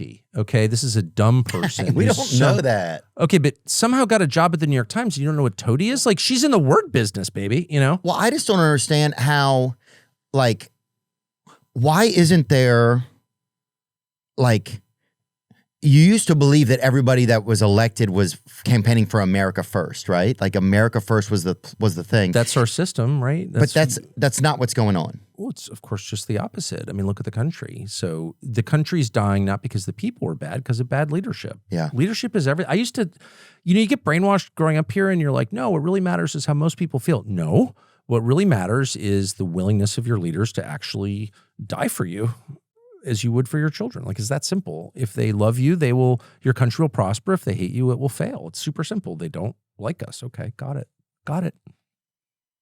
And what do you think that we could do differently? I know that John Rich on your show, that one thing that was interesting, he said that he felt like a lot of Americans have just kind of cowered and watched this kind of happen. You know? Don't be a bitch. Yeah. He was pretty adamant about it. Don't He ever was be like, a bitch. Yeah, that's right. He was speaking mostly about Christians, but also about Americans, that they've just kind of cowered and sort of let this, like, let evil policies, evil things come in and not stood up for their own voices or stood up against their own fears. Do you think that that's true? Oh gosh, it's the truest thing. I participate in it. There are plenty of things I'm just like, I don't want to deal with that. Oh, yeah. Or I might What I'm asking if it's true, dude. take a loss. Yeah, I mean, I do too. It's not, I hate to point, one of your, as I said a minute ago, one of your tics, verbal tics that I want to emulate and I want to be like this, is you preface every attack or assessment of someone else with a self-critique. You're like, I've done a lot of shitty things, but I think that person's doing a shitty thing. Like, that's a really good habit to get into, just because righteousness is good, self-righteousness is evil, and there's a big difference. Well, your ego is very scary. That's a thing. So scary. It's the scariest thing. It's the scariest thing. That's what kills you, if you're a man anyway, for sure. The ego is very scary. But yeah, have there been where is the leadership supposed to come from now? Like, if we can't believe that our politicians are going to guide us, right? Well, the system is obviously changing, just like the media. Okay. I went into this in 1991. I could write 10 books on how different it is. Everything about it, not just my perceptions of it, but the systems itself are totally different. And so systems evolve, and we're clearly at the end of something and the beginning of something else. And I can't know with any precision what we're moving into, but clearly it's not going to be like what we had. Like, we know that, because this system doesn't work. It doesn't produce anything worth having. It's obviously dishonest in a transparent way. A lie doesn't infuriate you unless you know it's a lie. Now we know it's a lie, so by definition, we can't keep doing this. And Barry Weiss can be like, anyone who disagrees with Netanyahu is now imprisoned, and you can do that. And I'm sure she would love to do that. But it's still not going to work, because you're just going to have prisons full of people who still disagree with Barry Weiss. Like, you can't change people's minds by force. It has never worked, and it never will. So our system is reaching the end of something. I hope it's not. I love our system. I hope it's not destroyed, but clearly it's going to change. It has to. It will. It feels like it's going to happen fast, though, doesn't it? It's going to happen fast. And I just hope it's not too destructive. I don't want chaos, man. I've seen that in foreign countries, and it's scary. There's nothing scarier than that. It happened in your state. It happened I saw it during Katrina. Whew. Yeah. I was like, I can't believe this is happening. Just for a day or two where there's no cops. And there are kids running around with guns and like shooting. I was right next to a guy who got shot to death. Like, what? Yeah. And people listening to Young Boy just popping off to doing who knows what. That's what chaos looks like. It's so bad, man. Yeah. I don't want that at all. And there'll be a lot. Yeah, there's a lot of guns in this state too. So there's a lot of guns in every state, but especially in my house. But I'm not the only one. Yeah. No. And I don't think in the end. Oh, I think how it all ends is blacks versus drones. That's how I think it ends. And I've said this before, and I believe that. So, can you game it out for me a little bit? How sure, does that play out? Because like, the news over time and everything, it makes white people, white people look bad. White people are the devil, blah, blah. Yeah, we hate the whites. Yeah, whiteys, during like the Trump campaign, they were like, every Southern person or Midwestern person was the only, piece of shit, just all that. The white people started ending up on a lot of pills and stuff like that and just confused about their own value and stuff like that. And that's been unfortunate because there's a lot of great people. But it's actually one of the great crimes ever in this country. It's unbelievable. It is unbelievable. But black folks, I think, are still like fit. They're still like, they've kind of gone through this. They've had such an origin story in America, right? Enslaved, and then like their origin story is the best to be the victor in the end, right? I feel like their origin story makes the best character arc to be like the hero at the end. So I think it ends up them versus drones, versus like the drones owned by evil folks. And I think that's how it ends, Who wins? I think you got to go. I think I would go with black folks. I would go with any people over the drones. Yes. But I think it's going to be black folks help us win it. And they're going to defeat the drones. How many will it be? Best of 7? I don't know. We'll see. And will there be advertising? Will it be brought to you by Prize Picks? I have no idea, bro. That doesn't matter. But I'm just saying, bro, it's going to be, that's where, I think that's how it ends. Well, one of the reasons that, all those years they called me, no one ever calls me a racist anymore, but they used to for years when I was at Fox, racist. And so I really thought a lot about, am I a racist? And no, I'm annoyed by certain things for sure, but I'm not a racist at all. And not just because I think it's immoral to be a racist. I'm not a racist because black people, what do we think of black people are like the most American, been here. I'm talking about African Americans, hundreds and hundreds of years. Like if you believe in the country, if you really feel like you're part of it, your ancestors are buried here, you're going to die here, which is how I feel. It's like you're in it with black people. Because they've been here since day one. You know what I mean? There's like it's an American, I feel that actually. Yeah, I'm not, I think I don't know how,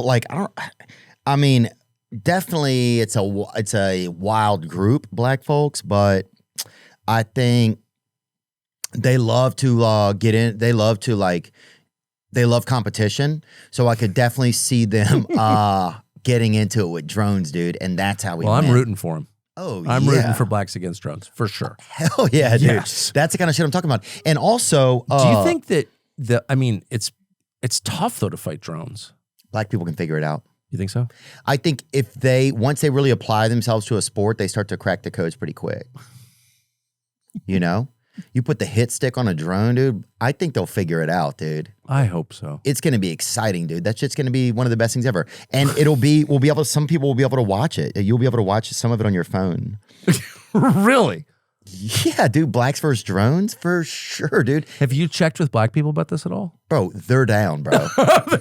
Black people are down in a heartbit. Black people, it's Theo. You guys ready for blacks versus drones? Dude, black people love to play games, bro. They love to have a good time. So I think if drones are just shooting people out in the streets and stuff, like if one of these companies like Palantir, like they were using in Gaza, starts popping off here, which now has isn't Palantir, they're going to do our data now, aren't they? Aren't they going to I don't know. Oversee us? I don't know. I see a lot of people referring to that, but I'm just going to have to plead ignorance on the And this details. is allegedly, but there's articles that allege that they have weapons attached to drones and that they're able to figure that out. Palantir Technologies holds multiple major contracts with the U.S. government, particularly with the Department of Defense, highlighted by a recent U.S. Army enterprise agreement valued up to $10 billion over 10 years. Let me see. Consolidating 75 prior contracts into one for software and data services to boost military readiness. Now, just keep it. That looks like it's from Wikipedia, which is obviously controlled by CIA. This is Perplexity right here. What's that? Perplexity is a company that advertises with us. It's an AI. Oh, really? Yeah. Oh, good. It doesn't scold you ever? Not yet. But some of that stuff's getting pretty wild. Did you see that they were just paying ChatGPT Israel just paying ChatGPT to adjust their sentiment towards them? Is that true? That's unbelievable.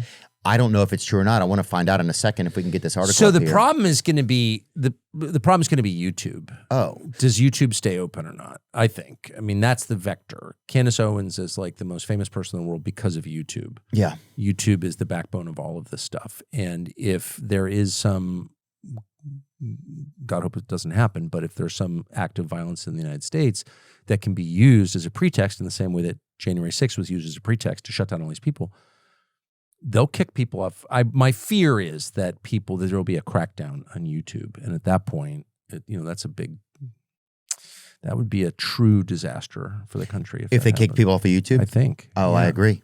So if there's an act of violence, whether it's organic or not, because some of them are not organic, sorry, that's a fact, a proven fact. But whatever the cause of it, if there's an act of violence against innocents and it's described as a hate crime, that it's not crazy to imagine that could be used to tie people whose opinions are unpopular with certain groups. Those people need to be off YouTube. And all of a sudden there's an emergency meeting with Sundar Pichai at Google, and it's like, I'm sorry, you cannot have purveyors of hate like Candace Owens and me or you. You can't have them. These people died because these podcasters said hateful things. You have to take them off. But we're not saying hateful things, are we? Obviously, I'm totally opposed to hate. I mean, that's like my whole life is against it. When you hate, even in your heart, even silently, you make evil stronger. That's a fact. Well, it's a physics principle, dude. The only reason I bring up this stuff about Israel is because they're doing a genocide. I couldn't agree more. If I was in Nazi Germany and I saw bad things happening and I didn't raise my hand, or if Nazi Germany was trying to buy a bakery next door to me and I didn't be like, hey, the mustache guy's buying the bakery. It's like, who would I be, right? Like, I don't understand what you want me to do. Like, you can't get out of my face and I'll stop thinking about you. You just can't train me to think one way and then show me this a replica of it and not expect me to have the same sentiments toward it. Like, that's what I don't understand. And to call someone a bad guy because of that is crazy to me. This article says, the government of Israel has hired a new conservative-aligned firm, Clock Tower X LLC, to create media for Gen Z audiences in a contract worth $6 million. At least 80% of content Clock Tower produces will be tailored to Gen Z audiences across platforms. Clock Tower will integrate its pro-Israel messaging into Salem Media Network Properties, a conservative Christian media group that boasts a vast radio network and produces high-profile shows such as Hugh Hewitt Show, Larry Elder Show, and The Right View with Laura Trump. So, look at that. Former Trump manager Brad Parscale. That is so disgusting. That is so. Brad Parscale is doing that. That is. I don't know him. Is he a nice guy? I know him. He's a sad guy. Very sad guy. In its contract, Clock Tower does not reveal much about what kinds of messaging will be promoted on behalf of Israel. He took money Brad Parscale took money from the Israeli government to do that? I don't know. Former Trump campaign manager Brad Parscale, the advisor who hired the controversial micro-targeting firm Cambridge Analytic during Trump's 2016 campaign, is at the center of the Israeli government's New Deal. So Brad Parscale, I don't think is an evil person. He's a weak man, for sure. I mean, demonstrably. But for an American citizen to take money from a foreign government to secretly propagandize on behalf of that government without saying it is really, speaking of unpatriotic. I mean, I hope that's not true. Well, it's like at this point and I guess, Israel's certainly allowed to advertise wherever they want. Anybody can do this sort of thing. This isn't advertising. So advertising is not threatening because when it's just straightforward. You see a billboard for jeans and it's like, buy my jeans. Okay, it's your choice. This is basically subliminal messaging. This is an effort to subvert what you think is true by making it dishonest. I'm paying you to lie on my behalf. That's what this is. And you don't disclose that you're taking money to do that. And everything about this is dishonest and wrong. And any American who would take money for that, again, speaking of anti-American, really, who's the audience for this? It's American citizens who think they're like tuning in for conservative analysis, and actually they're getting the point of view of a foreign government. Like, how is that okay, Brad Parscale? I don't know how I just don't understand. I think it's just, I don't know. It's a tough time because you realize, you thought all these things were in place that were keeping our country. You thought our country was taking care of us. but Would you it's not take the money case. from a foreign? Would you take if let's take Israel Maybe you out didn't. of it? Maybe it's that's not true. That's a naive old thought of mine. It's like, yeah, you realize now that that's not the case, you know. But I think it's like, where do It's we not go the from case. here? Well, let me just. I mean, I don't want to be judgy because I've done all kinds of bad things. You've been judgmental already. I have been. Yeah. It's one of my weaknesses. Self-righteousness is the trap, and I fall into it for sure. But you have. But let me does it- just ask you: if again, take Israel out of it because it's so emotional. Any country. Well, let's go with Qatar. You said you like Qatar. I really like Qatar a lot, and I could defend Qatar. But would you take money from if a Qatar's like, okay, we'll pay you $10 million or $6 million, which I think is what Brad Parscale got supposedly. We want you to just subtly shift your message to be pro-Qatar. Don't tell anybody you're taking this money, but just feed our line to your audience without telling them you're doing it. Would you accept that money? No, I wouldn't do it. Of course not. Of course not. Of course you would never do that. No, I wouldn't do something. I wouldn't let people pay to have a person on this podcast. I wouldn't let somebody. I wouldn't do that. Of course. Do you feel like, but people must be trying to, because the podcast is really Sometimes. big. Yeah. Sometimes they do, or somebody's like, hey, will you, Qatar asked if we would do one from their country, right, during a UFC fight, right? And I thought about that, and we were trying to figure that out. But I didn't feel like it was the best kind of setting, sort of. And now, would I go back over there sometime and spend some time? Sure, I would. I had a great time. Met some really neat guys. Because a lot of the guys over there, they're in the throbes and stuff. They're in the thobes. Which are pretty awesome. Dude, they're nice because you can have no underpants on. I don't think any of them do. I think they're like kilts. I like that. Yeah. It's full freestyle country. Oh, God. Yeah. Talking to somebody and just feeling your nuts bang against your legs while you're But standing the there. person has no idea. That's crazy, No, I dude. totally agree. Bro, that's like that guy, like the Hunchback of Notre Dame, kind of, you know? Oh, did he go freestyle too? No, but just him. I just imagine like a handicapped guy inside of my legs wringing my nuts with like a rope or whatever, you know, like a bell, you know? Yeah, that'd be so crazy, Really? dude. Yeah. So you picture like a little gremlin under there, Yeah, it'd just be fun. like pulling the dong cords. Oh, dude, if your nuts had real bells inside of them, that shit would be sick. Imagine dude. the pain, the force of that ringer hitting the sides of the cast iron is a lot. I wouldn't want that anywhere near. That's true. I bet if your crotch. nuts weighed even 2 more ounces, it would strain you so much. Dude, yes. I bet your nuts have the perfect weight to them. I think that's the whole theory of evolution, isn't it? We evolved to have like perfectly weighted nuts. And our ancestors who had, I don't know, disproportionately weighted nuts, Oh, yeah. they didn't reproduce. So their genes died. Average human testicles each weigh about 15 to 25 grams. Wow. That's So how would you compare that? It's just like about an 8-ball, that's a couple 8-ball. a couple 8-balls. How many grams are in an 8-ball? I think it's 8, right? Yeah. 7.5, I think. Yeah. Yeah, it depends on where you. If you're getting it in Baltimore, it's probably 6 in there. Yeah, I think that's right. Those are the baby laxative. Yeah. Oh, Oh. 3.5. Oh, gosh, it's been too long. See, that's how rehabbed Thank you God. are, dude. Thank I God. love that. Did you hear that? Did you hear his genuine ignorance about narcotics? Damn. You are better. I'm losing street cred though, dude. I can't even fucking. Dude, I've been You selling. forgot how to freebase at this point. Is it baking soda or cleaning fluid? I can't remember. I've been selling really good 8-balls, man. Oh, dude. What else was I going to ask you about? Yeah, but it's just so somebody's like, why do you care about it? Because I just think that it's like, yeah, you can't allow a country. I don't know. I'm just. Well, I don't care. I'm almost I can't sick of wait to talking stop about it now. Oh, I'm so beyond sick of talking about it. I Yeah, actually- sorry. I'm sorry that I No, brought not it with up. you, but I actually called the Israeli government more than once, and I was like, okay, I got it. Just stop. You're going to get me killed. Just stop taking money from my country. Let's stop. I won't even criticize your genocide, like, because there are lots of bad things going on in the world. That's true. That is true. They're not the only ones. Okay, that is absolutely right when they say that. They're not the only country committing atrocities. Oh no, our own country's committed. A lot I of agree. atrocities. I totally agree. I think it's just all that- coming out in the snow right now, but it's just it's crazy. How about we just don't send any more money for those atrocities? Like, I don't think that's too much to ask. If you would stop it, if you would get out of the Oval Office, no more visits from your prime minister. This is insane. There are so many countries in the world that actually matter. Your country doesn't matter. It's the size of Maryland. You have no natural resources at all. Like, you are irrelevant except to the extent we promised to defend you. So how about you just go do your own thing? We wish you well. And I will never think about you again. Why do you think that doesn't happen? Because they can't exist without us. And so rather than just say that, we get these lectures like, oh, America can't exist without Israel. It's like, why are you even talking to me? Like, first of all, at some point, I'm offended. Stop lecturing me, actually. I'm from here. I'm not a perfect person, but I really care about this place because I have nowhere else to go, and my ancestors are here, and like, stop.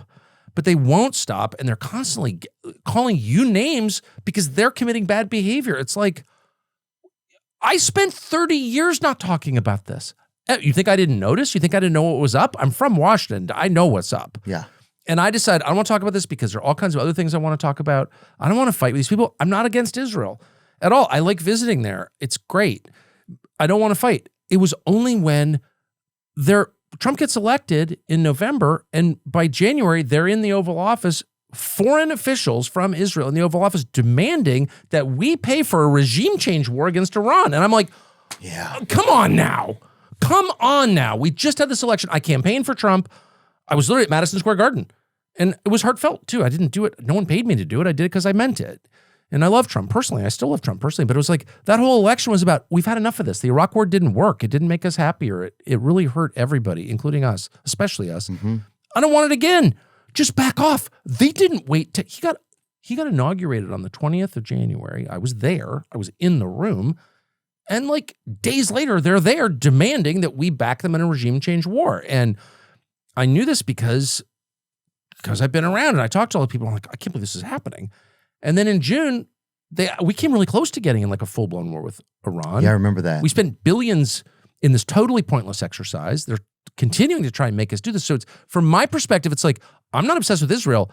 You just back off and I'll never mention you again. I don't want to think about you at all because you're meaningless, actually. Yeah. You're a tiny country that has no strategic value at all. So just as long as you stop trying to control my government, I'll leave you alone.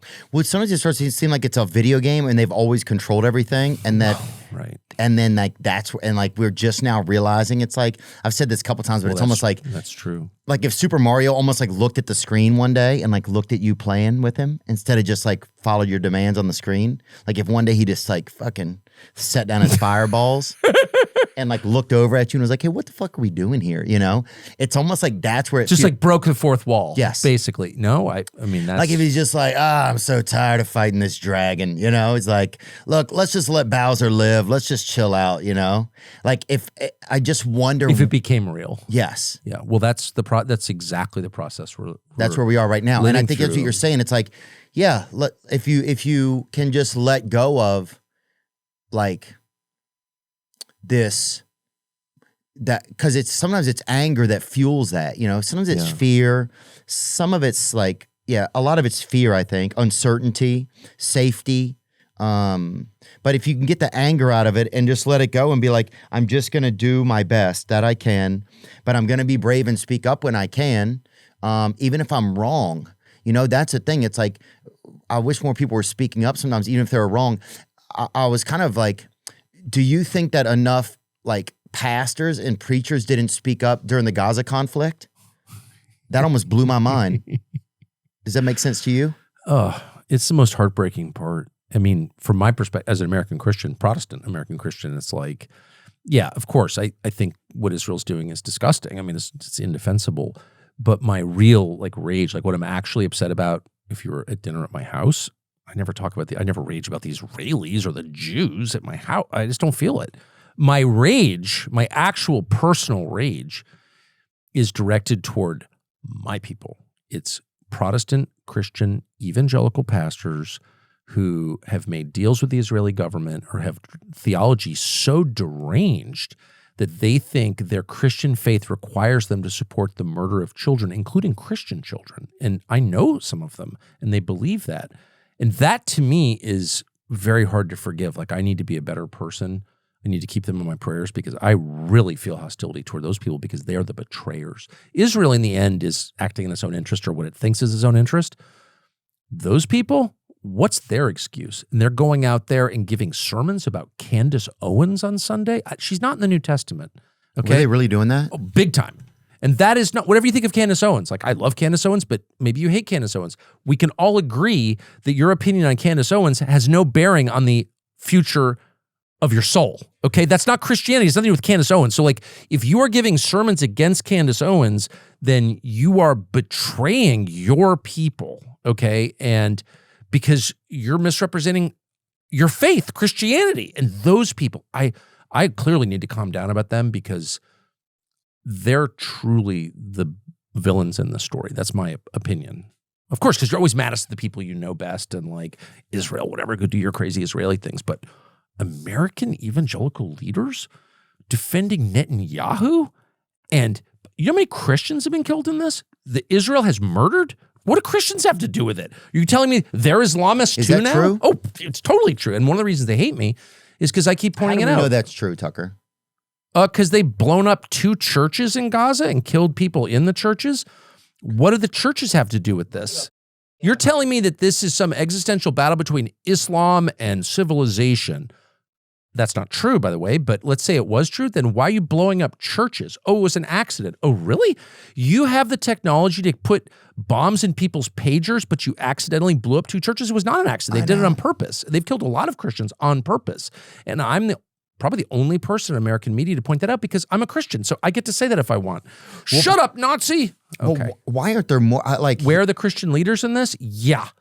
So now you've pissed me off. Like this. I'm sorry, man. I didn't know. Whenever we're talking about anti-Semitism or the Nazis or Israel, or whatever, it's like, it's so fake to me that I don't get upset. This is real to me. Oh, the Church of St. Porphyrius. St. Porphyrius. Yeah, it's a famous church. The Greek Orthodox Church, one of the oldest in the world, was hit by an Israeli airstrike on October 19, 2023. The strike collapsed. An adjacent church-affiliated building where around 400 to 500 people displaced were sheltering, killing 18 people. The Holy Family Church, as the only Catholic church in Gaza Strip, this church has been a central shelter for Gaza's Christian community.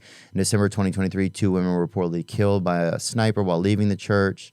In July 2025, the church was struck by an Israeli tank fire, injuring 10, including the parish priest, Father Gabriel Romanelli. Well, why hasn't the Pope spoken up about it either, I wonder? Has he spoken about it? What did the Pope say about it? I don't keep track. I'm not Catholic. But I was going to church here in town, and I was just shocked that people weren't speaking about it. And that's moments where you start to feel like, am I crazy? No, they in the evangelical world, and not all, this is a very broad brush. I know I had dinner next to one last night. It was just a wonderful person. And there are tons of great evangelicals, but their leadership in general has not only refused to condemn it, they've defended it. And at that point, it's like, this is the great deception you read about in the New Testament. If this isn't a great deception, Jesus' message is not to kill children, okay? And if you're telling me that it is, I don't need a theology degree to say you are a false prophet and you're going to have to pay for what, you are like taking your soul into your own hands when you say shit like that. That is so the opposite of the message. This is not a religion of conquest and violence. It's the opposite. Period. How can you read it and tell me otherwise? But why? Oh, well, in Esther it says, okay. But why are they, or why are they doing that? Do they? But because this Israel is not the Israel from the Bible, right? This is a. I've tried to have this conversation. Okay, sorry. And if it is, tell me how. Yeah, it doesn't. What feel are you like even it. talking about? And I'm not a theologian. I'm a freaking Episcopalian. Like, I admit I know nothing, but I do read the Bible every day. So I just don't see what you're talking about. So you tell me what you're talking about. This is the Israel we read about. This is the inheritance of Abraham. And no way. How? Is No it way. genetically the same? Is it are the people who live there now related to the people we read about in the Old Testament? If they are, we have DNA tests. Tell me how that works. Oh, those are banned. Okay. So then you're telling me it's the same religion? How is it the same religion? Yeah. There's no temple. Like, what are you even talking about? By the way, maybe there's a good answer that I just don't know. I don't understand. But they literally never even try to answer the question. It's shut up Nazi, including from Christian ministers calling me a Nazi because Really? I asked, big time. And again, not to make it about me, but I just want to be honest about it. That upsets me. Whereas, Netanyahu also called me a Nazi. It's like, you're just some dumb politician. He called you a Nazi directly? Absolutely. That's crazy. Well, of course. What? Yeah, my tax dollars Why are paying is he his watching salary. podcasts. Yeah, I can't even tell you. But yes, of course. But it's the Christian pastors. When you ask a simple question, you're telling me we have a duty to support, quote, Israel because a verse in Genesis tells you that. Okay, fine. That's totally fine. What does that mean? What is the Israel you're talking about? Shut up, Nazi. It's like, you're a Christian pastor, and I'm a Christian. I'm a faithful, What imperfect pastors were Christian. saying that? Are there specific pastors? Dr. Mike Evans, Heritage Center. No. Listen, right now we have a movement within the MAGA movement that is anti-Israel. It's serious because it's led by Tucker Carlson, who was very close to vice president. It's coming out and saying worse things presently than the Nazi Party said. I'm saying worse things that the Nazi Party said? I'm totally anti-Nazi. I'm totally anti-hate. And above all, I'm anti-blood guilt and collective punishment, which is what was bad about the Nazis. Let's remember.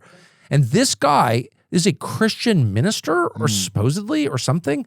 So it's this kind of thing that actually does get under my skin. That's my problem. I should just shrug it off, but I have a lot of trouble shrugging it off because it's such a distortion of my religious faith that I have trouble letting it go. I'm just being honest.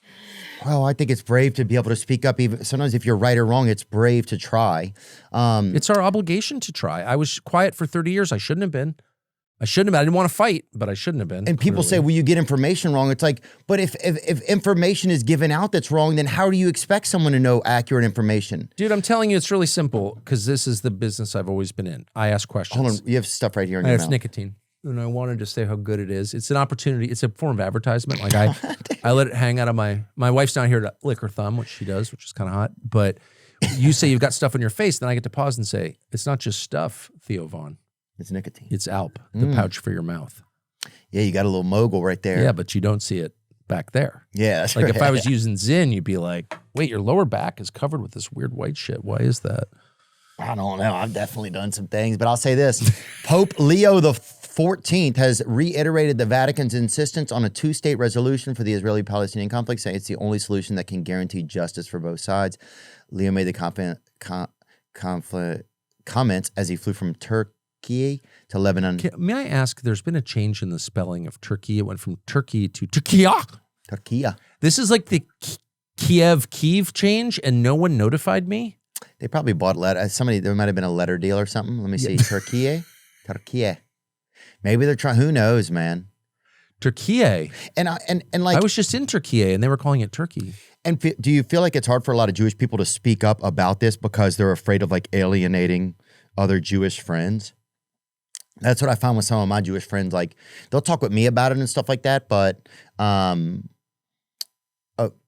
my Jewish friends are fine if I have different views on Israel, right? Like it doesn't mean I have different views about them. But if I don't like what a government's doing, including our own government, then that's okay, right? One of my Jewish friends, former Jewish employee, actually called me this morning. Talked to him for like an hour and a half about other stuff, not about Israel. But in the course of the conversation, he told me that he had said something to one of his coworkers about Netanyahu. He didn't like Netanyahu, whatever. That's literally, he's Jewish. I don't like Netanyahu. And that coworker went to his boss and called him an anti-Semite. What? That's crazy.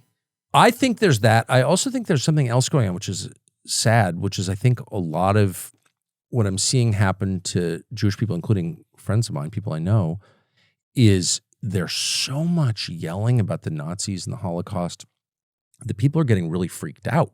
And I've had people I have known for, decades and love call me like, are you a Nazi? Dude, it's me. No, I'm totally anti-Nazi. What are you even talking about? Well, everyone says you're a Nazi. This happened to me at dinner recently. So I won't even tell you, it was a well-known person. If you were a Nazi, you would have a tank or something. No, but also, you would not be in loafers. Well, I might be wearing my Turkish grounding shoes. You're Turkish? And by the way, they leave a little green spot on the bottom of your foot. Which I like that, huh? That means you're winning. That means you're grounded to the earth. But no, I think it's making people really paranoid and afraid. And I think that's on purpose. And terrified people are really easy to control. That's what happened to us after 9/11. The Muslims are coming. 19 Arabs with box cutters. This is my favorite friend. I'm going to say that. I said to one of my kids last night at dinner, I was like, I'm making a pledge to you as your father that I'm going to use the phrase Arabs with box cutters every single day, and I'm going to laugh every time I say it because it amuses the shit out of me. Hell yeah. Like you're in a conversation, someone's be like, oh, like Arabs with box cutters. So fucking funny. Anyway, all of us believed the Arabs with box cutters thing for all those years, and it made us so freaked out and afraid and threatened that we went along with all the stuff that was really bad for us and the world. And I think that a similar op actually is underway in the United States with Jewish people. And it's like, you're about to get killed. It's like, no, I mean, maybe I think there are anti-Semites in America for sure, and there are crazy people for sure. There are always threats, but in general, I've never met anyone who like hates all Jews or what. That's all fake, but it's scaring the shit out of people. Like it's real. Yeah. I have friends, good friends, who are like, I can't believe you're a Nazi now. You know, That's crazy, dude. I know it's sad. Actually, it's awful. Well, I think anytime you find somebody, and I thought this in my own world, it's like if you start thinking like, oh, this race or this ethnicity or this group should be the one, then that is a trap. That is a dangerous, that is an evil thought or feeling. Right there. That is it's the truth. It's an evil thought or feeling because it's not possible. It's not real. So you have to recognize that that kind of thought is just a trap, that it's very, that's just a scary trap. I agree. And that is the trap they're luring you into. When they call you names, they are trying to make you into the hater they claim you are. And once you become that, you're destroyed. Yeah. And obsessing over like other races being bad, like that's how you become a fucking crazy person. Well, that's the kind of stuff that the news has done over the years. So when you start to think about all the infighting that the news has created over the years and led us down all these rabbit holes, it's like, fuck, what the fuck were we doing? The whole point was to make you hate each other. Yeah. It was divide and conquer 100%. Arabs with box cutters. Can I just say? Blacks versus drones, dude. Arabs with box cutters. Oh, okay. All right. Arabs with box cutters. Okay. Is there I know when you think about it's hilarious when you say it. Of course. I spent like 20 years being like, the threat is Arabs with box cutters. They could be anywhere. It's like, shut up. I don't know. It's pretty masterful, like how things have gone on, but it's pretty wild. You will punch through. I can tell that you're like in a stage that I was literally last week, and then you get through it and you're like, it's okay. It's totally okay. I was an idiot for believing that stuff in the first place. It's my fault, actually. If I fell for like, read his Jeffrey Epstein's emails and you will realize like, if I fell for the idea that he was a diabolical mastermind and not just some thug from Staten Island or Coney Island, that was on me. Then you break through and you're like, of course it's fake. It was never real. You really think that with the world at stake, 3 zip codes in Pennsylvania are choosing the president? Okay, yeah. All right now. So no, of course it's fake. Shame on me for believing it. But now, like all the things that are real, God, people you love, the truth. It's like there's so much to be happy about, actually. They want you to be totally freaked out. They are the ones who wrote this horror movie. Right. Like, bang, what was that noise? Holy shit, is there something under the bed? Yeah. And you look under the bed and you realize, yeah, there are tons of monsters under the bed. But they're kind of like lame monsters. They're like Jeffrey Epstein monsters. They're like not that scary, really. I'm not afraid of you, bitch. And then the second you say that, you're like, oh, I'm not afraid of anything, actually. Like, look under the bed. Yes, there are monsters. No, they probably can't kill you unless you bitch out and let them. Yeah. Do you, what do you feel like about is going on with Candace right now? Do you feel like the issues with the French are realistic? When she went down that wiener thing, I was like, who cares if that lady has a wiener or whatever? With Miss Macron or whatever? Yeah, the presidentess. Who cares if somebody has a dang wiener or whatever, if some lady has a wiener? It's It like, would be shocking if you didn't know it and you found it by accident. I do think that. oh yeah, if you were looking for something in your purse and then a damn wiener was in there. No, or something. but I mean, if you were like, I don't know, in a cab or something and reached over and you found what you didn't expect, like in Bangkok or something. If I'm her, I show that thing off every now and then. I pop that bitch out at a party. Yeah, I would do that ring game where you kind of like, I'd have that ring game like, and just hang it from my chin and then have people try to hook it on there. You know? need your roommate with a Viagra supply. Oh, dude, would you know my name? Dude, they'd make me play it like 3 or 4 times. If I was in bed with my wife and you showed up in the dark with an acoustic guitar playing Eric Clapton, that would scare. First of all, I would. And I'm not violent, but I'd fucking blow you away because I have a sidearm in my bedside. I would. All of a sudden, you're in bed with your girl and someone singing Eric Clapton on an acoustic guitar. It's like a fucking nightmare. You're like the Incubus. I'd be like, stop right there. And you'd be like, dude. If I saw you never. Well, the crazy thing, it's the saddest song. I didn't even know what the song was about. I just learned it. And then in hindsight, when I realized I'm in there just playing for a bunch of geeked up seniors who were hopped up on wiener uppers. And I was over there fucking playing a sad song. Like, just like, Isn't it about his son Here dying? in heaven. Yeah, it's a beautiful. But yes, it is, and it's very sad. It's heartbreaking. I don't know what I was doing. It's not a sexy song though, and I wonder how that mixes with Viagra. I don't see them like of all the Viagra songs, like "Paradise by the Dashboard Lights" or something. You know, Yeah. Well, I only knew 3 You songs. shook me all night long. Didn't have it. But "Tears in Heaven"? I mean, that's a boner killer. No, Dude, I thought so. that's like a dirge. They'd been drinking orange juice and vodkas, dude. The best thing I could do was that, and then I had that. Well, Billy Ray was a preacher's son, and that was a little. Dusty Springfield, ladies and gentlemen. That's kind of a hot song in a way. That was a little too. Do you know that she was a British lesbian? Dusty Springfield? Yes. When you hear that, she's a black woman. Wait, I thought it was No, she was a little white girl lesbian. That was her only hit, I think, ever. That's Dusty Springfield, and she died young. She died Who remade the song? at 60. No, that's the original. It's hers. Oh, it is. I think people have covered it, but the one that you know, I thought what's her name redid it. I'm sure many have covered it, but like the one that you hear still is hers. It's hers. Wow.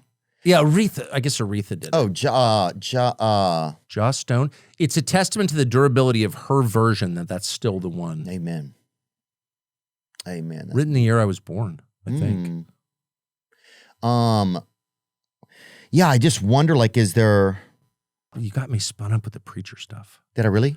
You did. Well, who said stuff? Like, So I'm what trying to about be a Judah better Smith? person. He's a pastor that I know. Did he speak up about it? Do you know him? Is he here? Is he a good guy?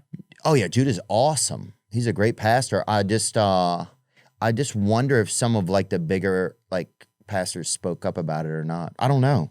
And then that's when you start to think, well, am I wrong for, what am I feeling? What's going on? There's no public record of Judah Smith, the pastor and author, speaking publicly about the conflict in Gaza. However, there's a different Judah Smith, a medical student, who spoke about the impact of missile strike on Soroka Medical Center in Israel, which may be a good source of confusion.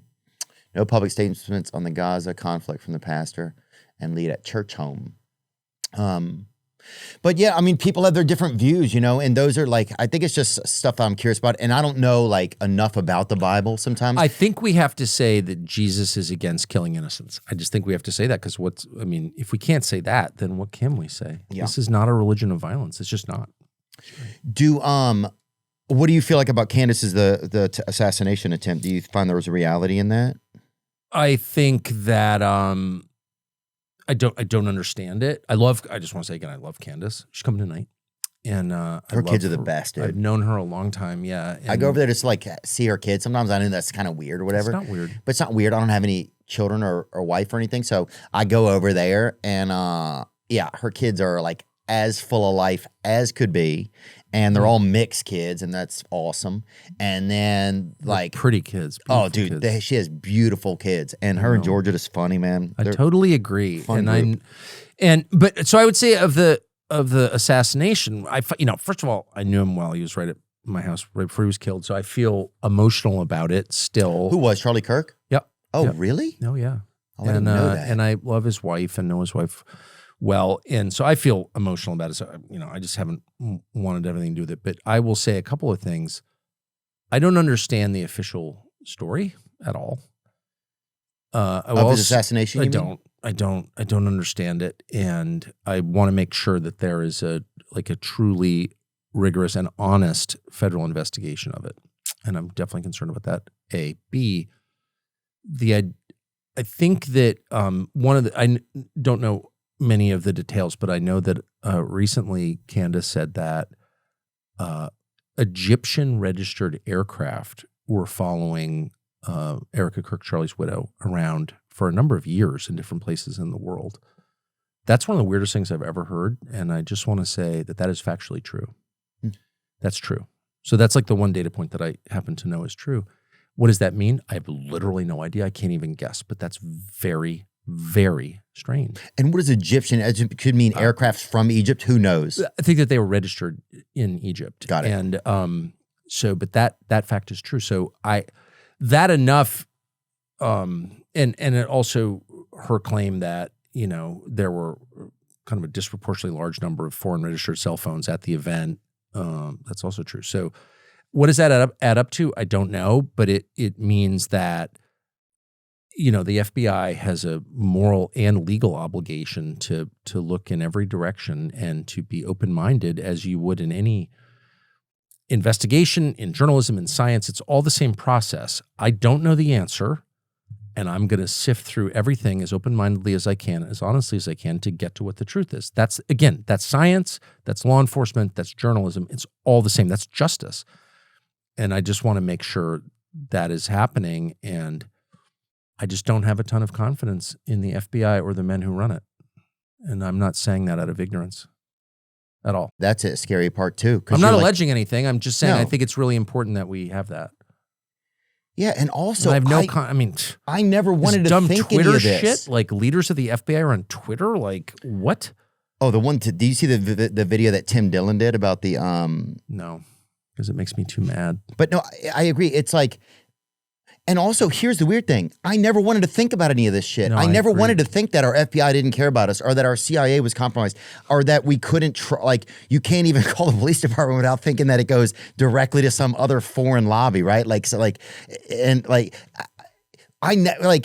so it's weird that if people point fingers, you're like, I just wanted to try my best and fucking be alive. Like, you know what I'm saying? Like, you're not like a weirdo just because your brain is trying to figure things out. That's a brain's job, is to try to figure things out, is to try to make organization of things, right?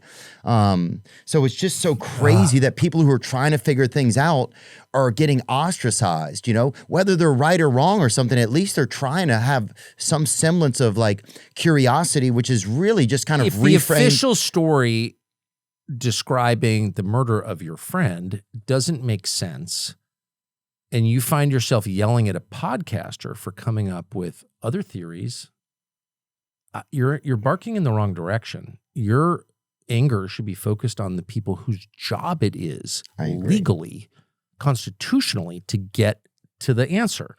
And there's very little pressure on them, I notice. And a great deal of pressure on Candace Owens. And by the way, I've said this to a bunch of people, you know, off the record, you know, people I'm just talking to. It's like, what Candace is saying is clearly causing a lot of turmoil. Is it true or not? I can't assess it. I'm not the FBI. I'm a freaking podcaster, but I do know how the system works, and it's really simple. The FBI has this case, and of course the state of Utah. It's their job to not only find out what happened, but present it to the public in a way that restores some confidence that you can like have justice in this country, that we have functioning law enforcement. I don't have confidence in that because there's a lot of evidence that we don't have that. So restore confidence by being honest and telling a story that makes sense. So why, and if they don't do that, and they haven't done that, they have not done that, how can you be mad at Candace Owens or anyone else for filling a vacuum that they left? Yeah. Well, Candace is okay, no. The people with the authority are the ones responsible, and they're the ones who should be held responsible when there's a failure. Not some podcaster, not me, not you, not Candace, the people whose job it is. Talk about, and it's always that. It's always like, you say, well, I don't know why Israel's committing genocide, and Gaza, shut up, Theo Von. It's like, shouldn't you be mad at Israel for committing the genocide? No. Yeah, or why am I the one even asking about it? Exactly. Dude? I'm just a curious fucktard, dude. You know what I'm saying? I'm trying my best, but fuck, dude. I couldn't agree more. You know, I'm a guy who lived with a 66-year-old man to fucking chirp boner pills off of him, dude. With respect, like a lot of these criminal investigations, your story doesn't make sense. Dude. So his name was Wally. He played tennis. He was a 4.0 at tennis. Right. That makes him sound kind of wholesome and normal. He was my buddy's dad. You live with him so you can get free boner pills. Then he invites you into his bedroom in the dark with his girl to play Eric Clapton songs on an acoustic guitar. And you don't think there's anything kind of freaky about that at all. I think that's the most normal thing we've talked about all episode. You know, you're probably right. To be really honest to with put it you. in context, yes. I want to get you out of here soon because we want to go to your party tonight. What is one of the things about the Charlie Kirk assassination that rubs you the wrongest, do you feel like? About the investigation into it? Yeah. I mean, it's the whole thing with the kid and the images, and then they see him at like a Dairy Queen. Some of the, it's just like, it's all so confusing. You can't decide what to believe. But also the fact that it doesn't feel like there's any presentation from the FBI or something about reality. So it feels like it's just, it's internet sleuths filling in all the pieces. What do you think? I've called directly to say that, just as an American, as a friend of Charlie's who is interested in seeing justice and is interested in preserving our system beyond this year. Like, if you want the system to continue, you have to satisfy people that the system is real.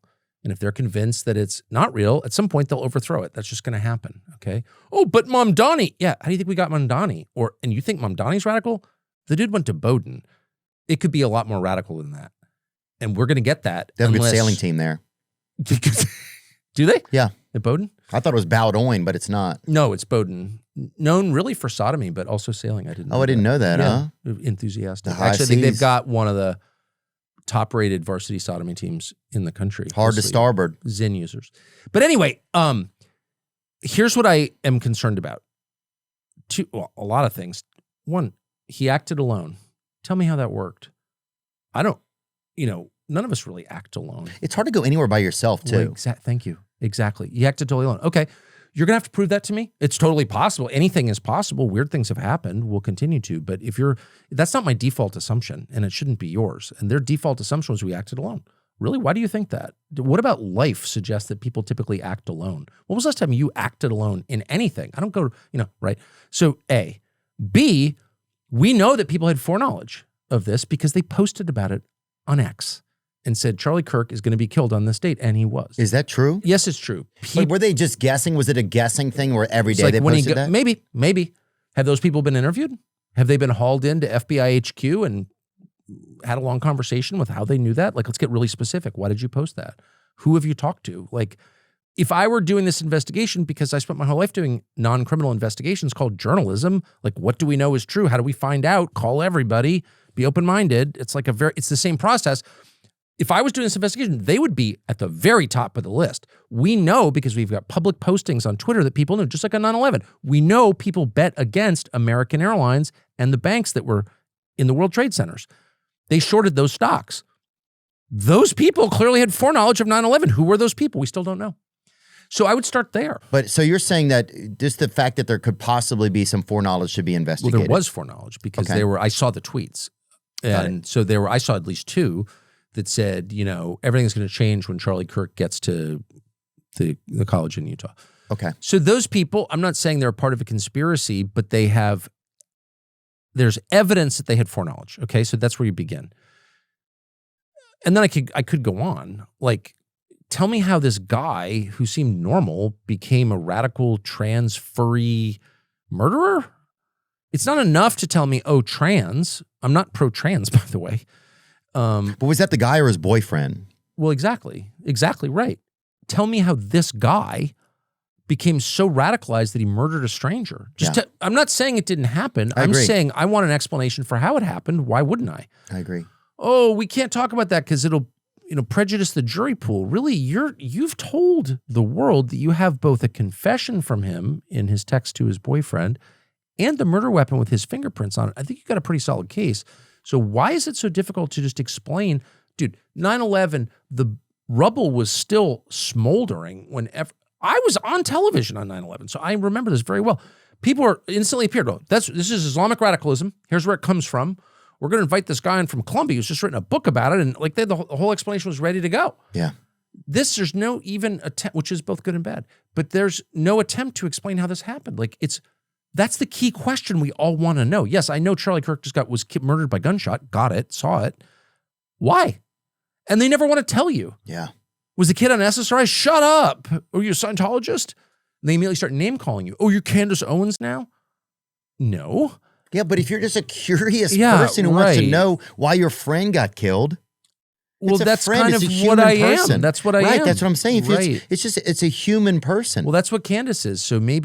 So I have said from the beginning, if you don't like what Candace Owens is saying, why don't you call her and offer a more plausible explanation for what happened? Oh, she's bad. She's bad. Okay. I mean, I like her a lot. I don't think she's bad, but I love her actually. But let's just stipulate she's bad. But why wouldn't you do that?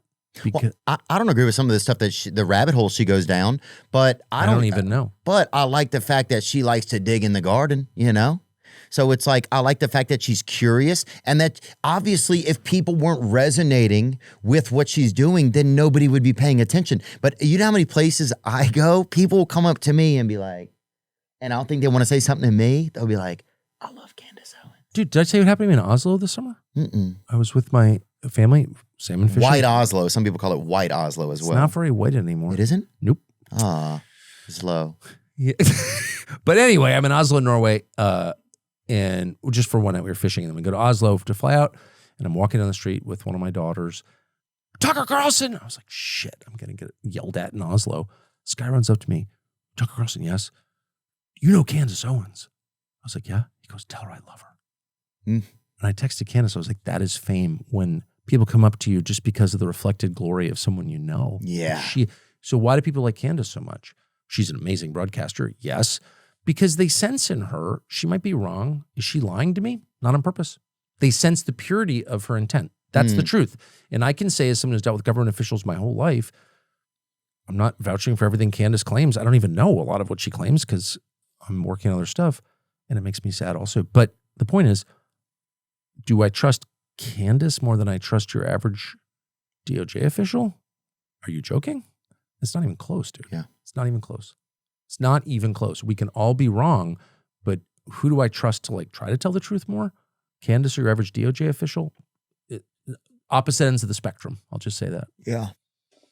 Do you feel that? It's a scary time. Yeah. It's a scary time. It's like, I remember when you were interviewing Putin, Yeah. I remember thinking, we may get some real information here, which is kind of a crazy. I know. And I'll just admit that. I'll be like, dude, we might really get some information here. Instead of all this BS, like Russia was involved in making all these ads and all this thing, we might really get some information here. Yeah, well, you were right. It's 2:58. You came at noon, right? Yeah. Okay, we got to get you out of here. Damn. That sucks. There goes your nap, though. I don't nap anymore. You don't? No, I'm flying to the Middle East tomorrow. That's like 12 hours apiece for me. I'm just going to eat hummus. Are you flying on a commercial? I'm flying commercial. They have It's the best. They have the best airline. I'm sorry. I know that makes me an Islamist. I know I'm No, responsible for dude. Danny Pearl's murder for saying that, but Qatar Airways is like the best airline. It just is. I've flown in all airlines. Dude, some of the best people over there. I had a great time over there. Totally agree. And what I like about their country is they keep shit in line. Like there's not a lot of fucking BS over there. No, and you can say what you want. It's definitely more restrained in some ways. Yeah. We could say it as well, dude. Remember you couldn't even say it the other day. Well, I could say it because I'm American, but like, no, you're not allowed to spray paint public buildings there. Sorry, you can't shit on the sidewalk. You're not allowed to have sex in an ATM vestibule or smoke meth in front of other people's houses. But you can say what you believe. So there's a constriction of freedom in some ways, for sure. Well, especially like the other day. So my gay friend calls me up. He's like, dude, he wanted me to say faggot to his friends on Zoom, right? And I'm like, dude. What's your life like, dude? Bro, I'm like, dude, I'm not saying I just woke Wait, up. can we just say, you just said, my gay friend called me the other day, and he wants me to say faggot to his friends on Zoom. Yeah, he thought it would be It's cool. an amazing sentence. Well, yeah, but it's like people are trying to say like, well, you can't say this and that, but it's like, what do you want me to do in that instance? It's like my gay buddy, he calls me up and he's like, dude, a couple of my boys are over here, Trent's over here, say faggot for us. And I'm like, dude, and I just woken up, right? I'm like, I'm not saying it like if I just woke up, dude. That's crazy. You got to ease into faggot. You can't just like go cold into faggot. I've had this exact problem. Dude, I'm not having my eyes open for My 40 wife will say seconds. that. She'll wake me up and she's like, say faggot. I'll be like, whoa. I need a cup of coffee first. I Yeah, can't. definitely, dude. Right. At least let me put on some sneakers, like, but that was, it's like, and also the fact that Piers Morgan wouldn't say it, it's a British word. You guys started the word. I know. It's not like I asked him to say cunt. I almost did because I think that's allowed. You can say that. Well, that's fair, The but it's K like, word, as they say where I live. they're both his words, dude. And I understand, like, not yelling it at somebody that's gay or like, say you open your door and like two guys are like blowing each other in your front yard or something. I don't No, that's when you don't say it. That's when you don't say it. Because you don't call the fat girl fat. Well, yeah. You joke about the skinny girl being fat because it's a joke. Yeah, you don't yell fat. You're like, hey, fellas, hit the road, right? Right. It's like, Exactly. dude, like one time I walked behind a 7-Eleven, there's a couple gay dudes back there. One of them was at least gay. And one of them was blowing one of them, right? So at least, So who is gay? I don't know. Who is gay? Yeah. In that scenario. No, sorry, just Who kidding. is gay?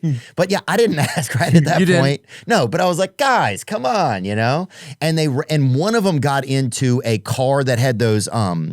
It was like a Honda Civic that had those. It was around the holidays that had those antler ears out the side. Yeah. And I was like, that's. Was that the guy blowing or getting blown? I don't know which one it was, but that was the. It matters. It matters. But that was the it. I think that was the gay. 100%. But the that was antler ears? Yeah. But that was the gay guy. Yeah. So anyway, I don't even know That's why. called deductive reasoning, Yeah, Theo. that's all that is, dude. You are the Sherlock Holmes of gay 7-Eleven. But my buddy, the other day, it's like, now I'm the bad guy to a gay friend because I won't say that over to his Zoom at work. And I'm like, dude, I'm not That's bad. You got a buddy calls, all he needs you to do is say fat on Zoom. That's it. He's not asking for, it's not a loan. He's not asking to bail him out of jail. He just say fat on Zoom. And you're like, no, the one thing you want, I deny you. Dude, I've said this before. I think that a lot of people, like gay people, they should auction off the word. Somebody can say it one time at a certain time. Everybody can buy a Zoom pass to watch the person say it. Like you pay, like say like I'm trying to think of who, but say who's a good one? Burt Reynolds is going to say it tonight, right? He's going to say it tonight at midnight. Oh, and everybody can buy a pass to watch him say it, right? I love that. But it doesn't. I'm not insecure about this because I've worked around and loved gays my whole life. Yeah, none of my gay friends are going to be upset about this. But you know what? They're the offenders. It's like, they're like rappers with the N-word. It's insane. You work with gay men, like, he's a fat. And I'll just be like, oh, I can't deal with this. Yeah, I can't even, the people that say, but dude, I think it's the same with the N-word. They should auction it off where people could, like say if Angelina Jolie's saying the N-word tonight at 10:15. You know how many people are going to pay to watch, and then the money goes towards black causes and black culture. Pay-per-view profanity. Yep. I love that. You know, like, why waste it? Right. No, you're totally right. You know how many people, she gets 30 minutes, she can say it anywhere in there, she can do a little bit, she can read a book and drop it in. Angelina Jolie saying the N-word. I might actually pay the $25.99 to see that. Dude, who wouldn't? No, actually. I know. That's what I'm saying. But then you're making... That is so naughty. That's like I agree. But you're making money for your cause. It's like a hate crimes OnlyFans. Ooh, kind of. Yeah. But I think... Can you do that? I've never been an OnlyFans, obviously. But could you get an OnlyFans to be like, say the N-word? I mean... I think you could do it, dude. If you could get George Washington's great-grandson to say it, what about that? Tonight we got George Washington's great-grandson. Bring him up. We got George Washington's great-grandson tonight at probably, I bet he's pretty old, so at 7:15 p.m. Pretty old. He's like about 150 years old, actually. Wait, sorry. Oh, George Washington didn't have any children? No, we didn't. It's only the Custis's. It's through his wife's family. No, okay. He didn't. But if his great-great-grandson is saying, I'm going to tap in, there's no way. If it's $6.99 to hear him say it at 7:15. If it was Thomas Jefferson's black great-great-great-great-grandson? Right, exactly. I wouldn't as much. There's no charge there. But it's still, if it's a little Asian guy or whatever who's been in a coma, they know he's waking up at 3, at 4:30, he's going to say it. And mispronounces it. Yeah. I would pay for that. Yeah. That'd be crazy. They might have to take that part out. Anyway, Tucker, how do we stay, like, I'm sure there's moments where you've gotten too far down the well. Like if you look at some of this stuff too much, it can get pretty negative. I'm out of the well. I'm totally out of the well. I'm above the clouds and it's always sunny there. It's like I feel so much better because I just concluded that everything you suspect is true. It's always been true. It was true in Rome. It was true in every period in history, and it's true now. And the only thing that's changed is we lied to ourselves about it. But now once you realize, yeah, it's all true. I don't need any more evidence. I got it. I figured it out. And the good things in life are still amazing, and you can make a difference by telling the truth. And when you do, you become stronger in some supernatural way. And there's just so much beauty and joy in life. I'm not going to get bogged down in all the hatred. I'm not going to take orders from Mark Levin and become a Nazi just because he calls me one.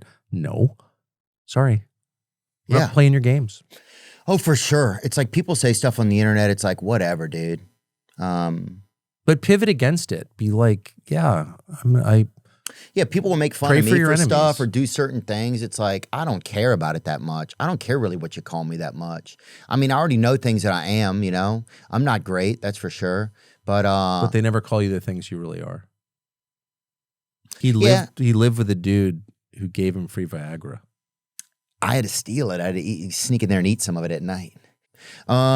Tucker Carlson, man, thanks so much for your time, dude. Do you think we're going to get in trouble for any of this? I was already voted Nazi of the week by BB or something. I don't care. It's a lie. And if you spend your life, you don't seem like a Nazi to me at all, man. No, not a Nazi. You know? And I'm not going to become one. Yeah, dude. I would notice if you started Naziing a little bit. Yeah. You know? It's a little too rigid for me, just temperamentally also. I don't like tight clothing at all. I can't stand to be ordered. You look good in green, though. Look, before you leave, Tucker, I just want to play this for you. All right? Do you mind? Would you know my name? I'm getting wood listening to that. It's just, I'm thinking like maybe I do invite Theo over. Just middle of the night in bed with my wife. It's totally dark. All of a sudden I hear the notes. Well, it's because I couldn't make rent sometimes. I think he was thinking of any way I could help out. I get it. You're young. You needed the money. I've heard this before. Hey, dude, those erections, those are caused by Alps. You know that, don't you? Yes, they are. The pouch for your mouth. Hey. Tucker Carlson, thanks so much, man. And thanks for inviting me to your get-together. I'm excited about it. And I'll see you later on. Anything else you wanted to talk about? Nope. All right. Appreciate you, brother. You're the best. You Thank too, man. Theo. Yep. Stay safe. Now I'm just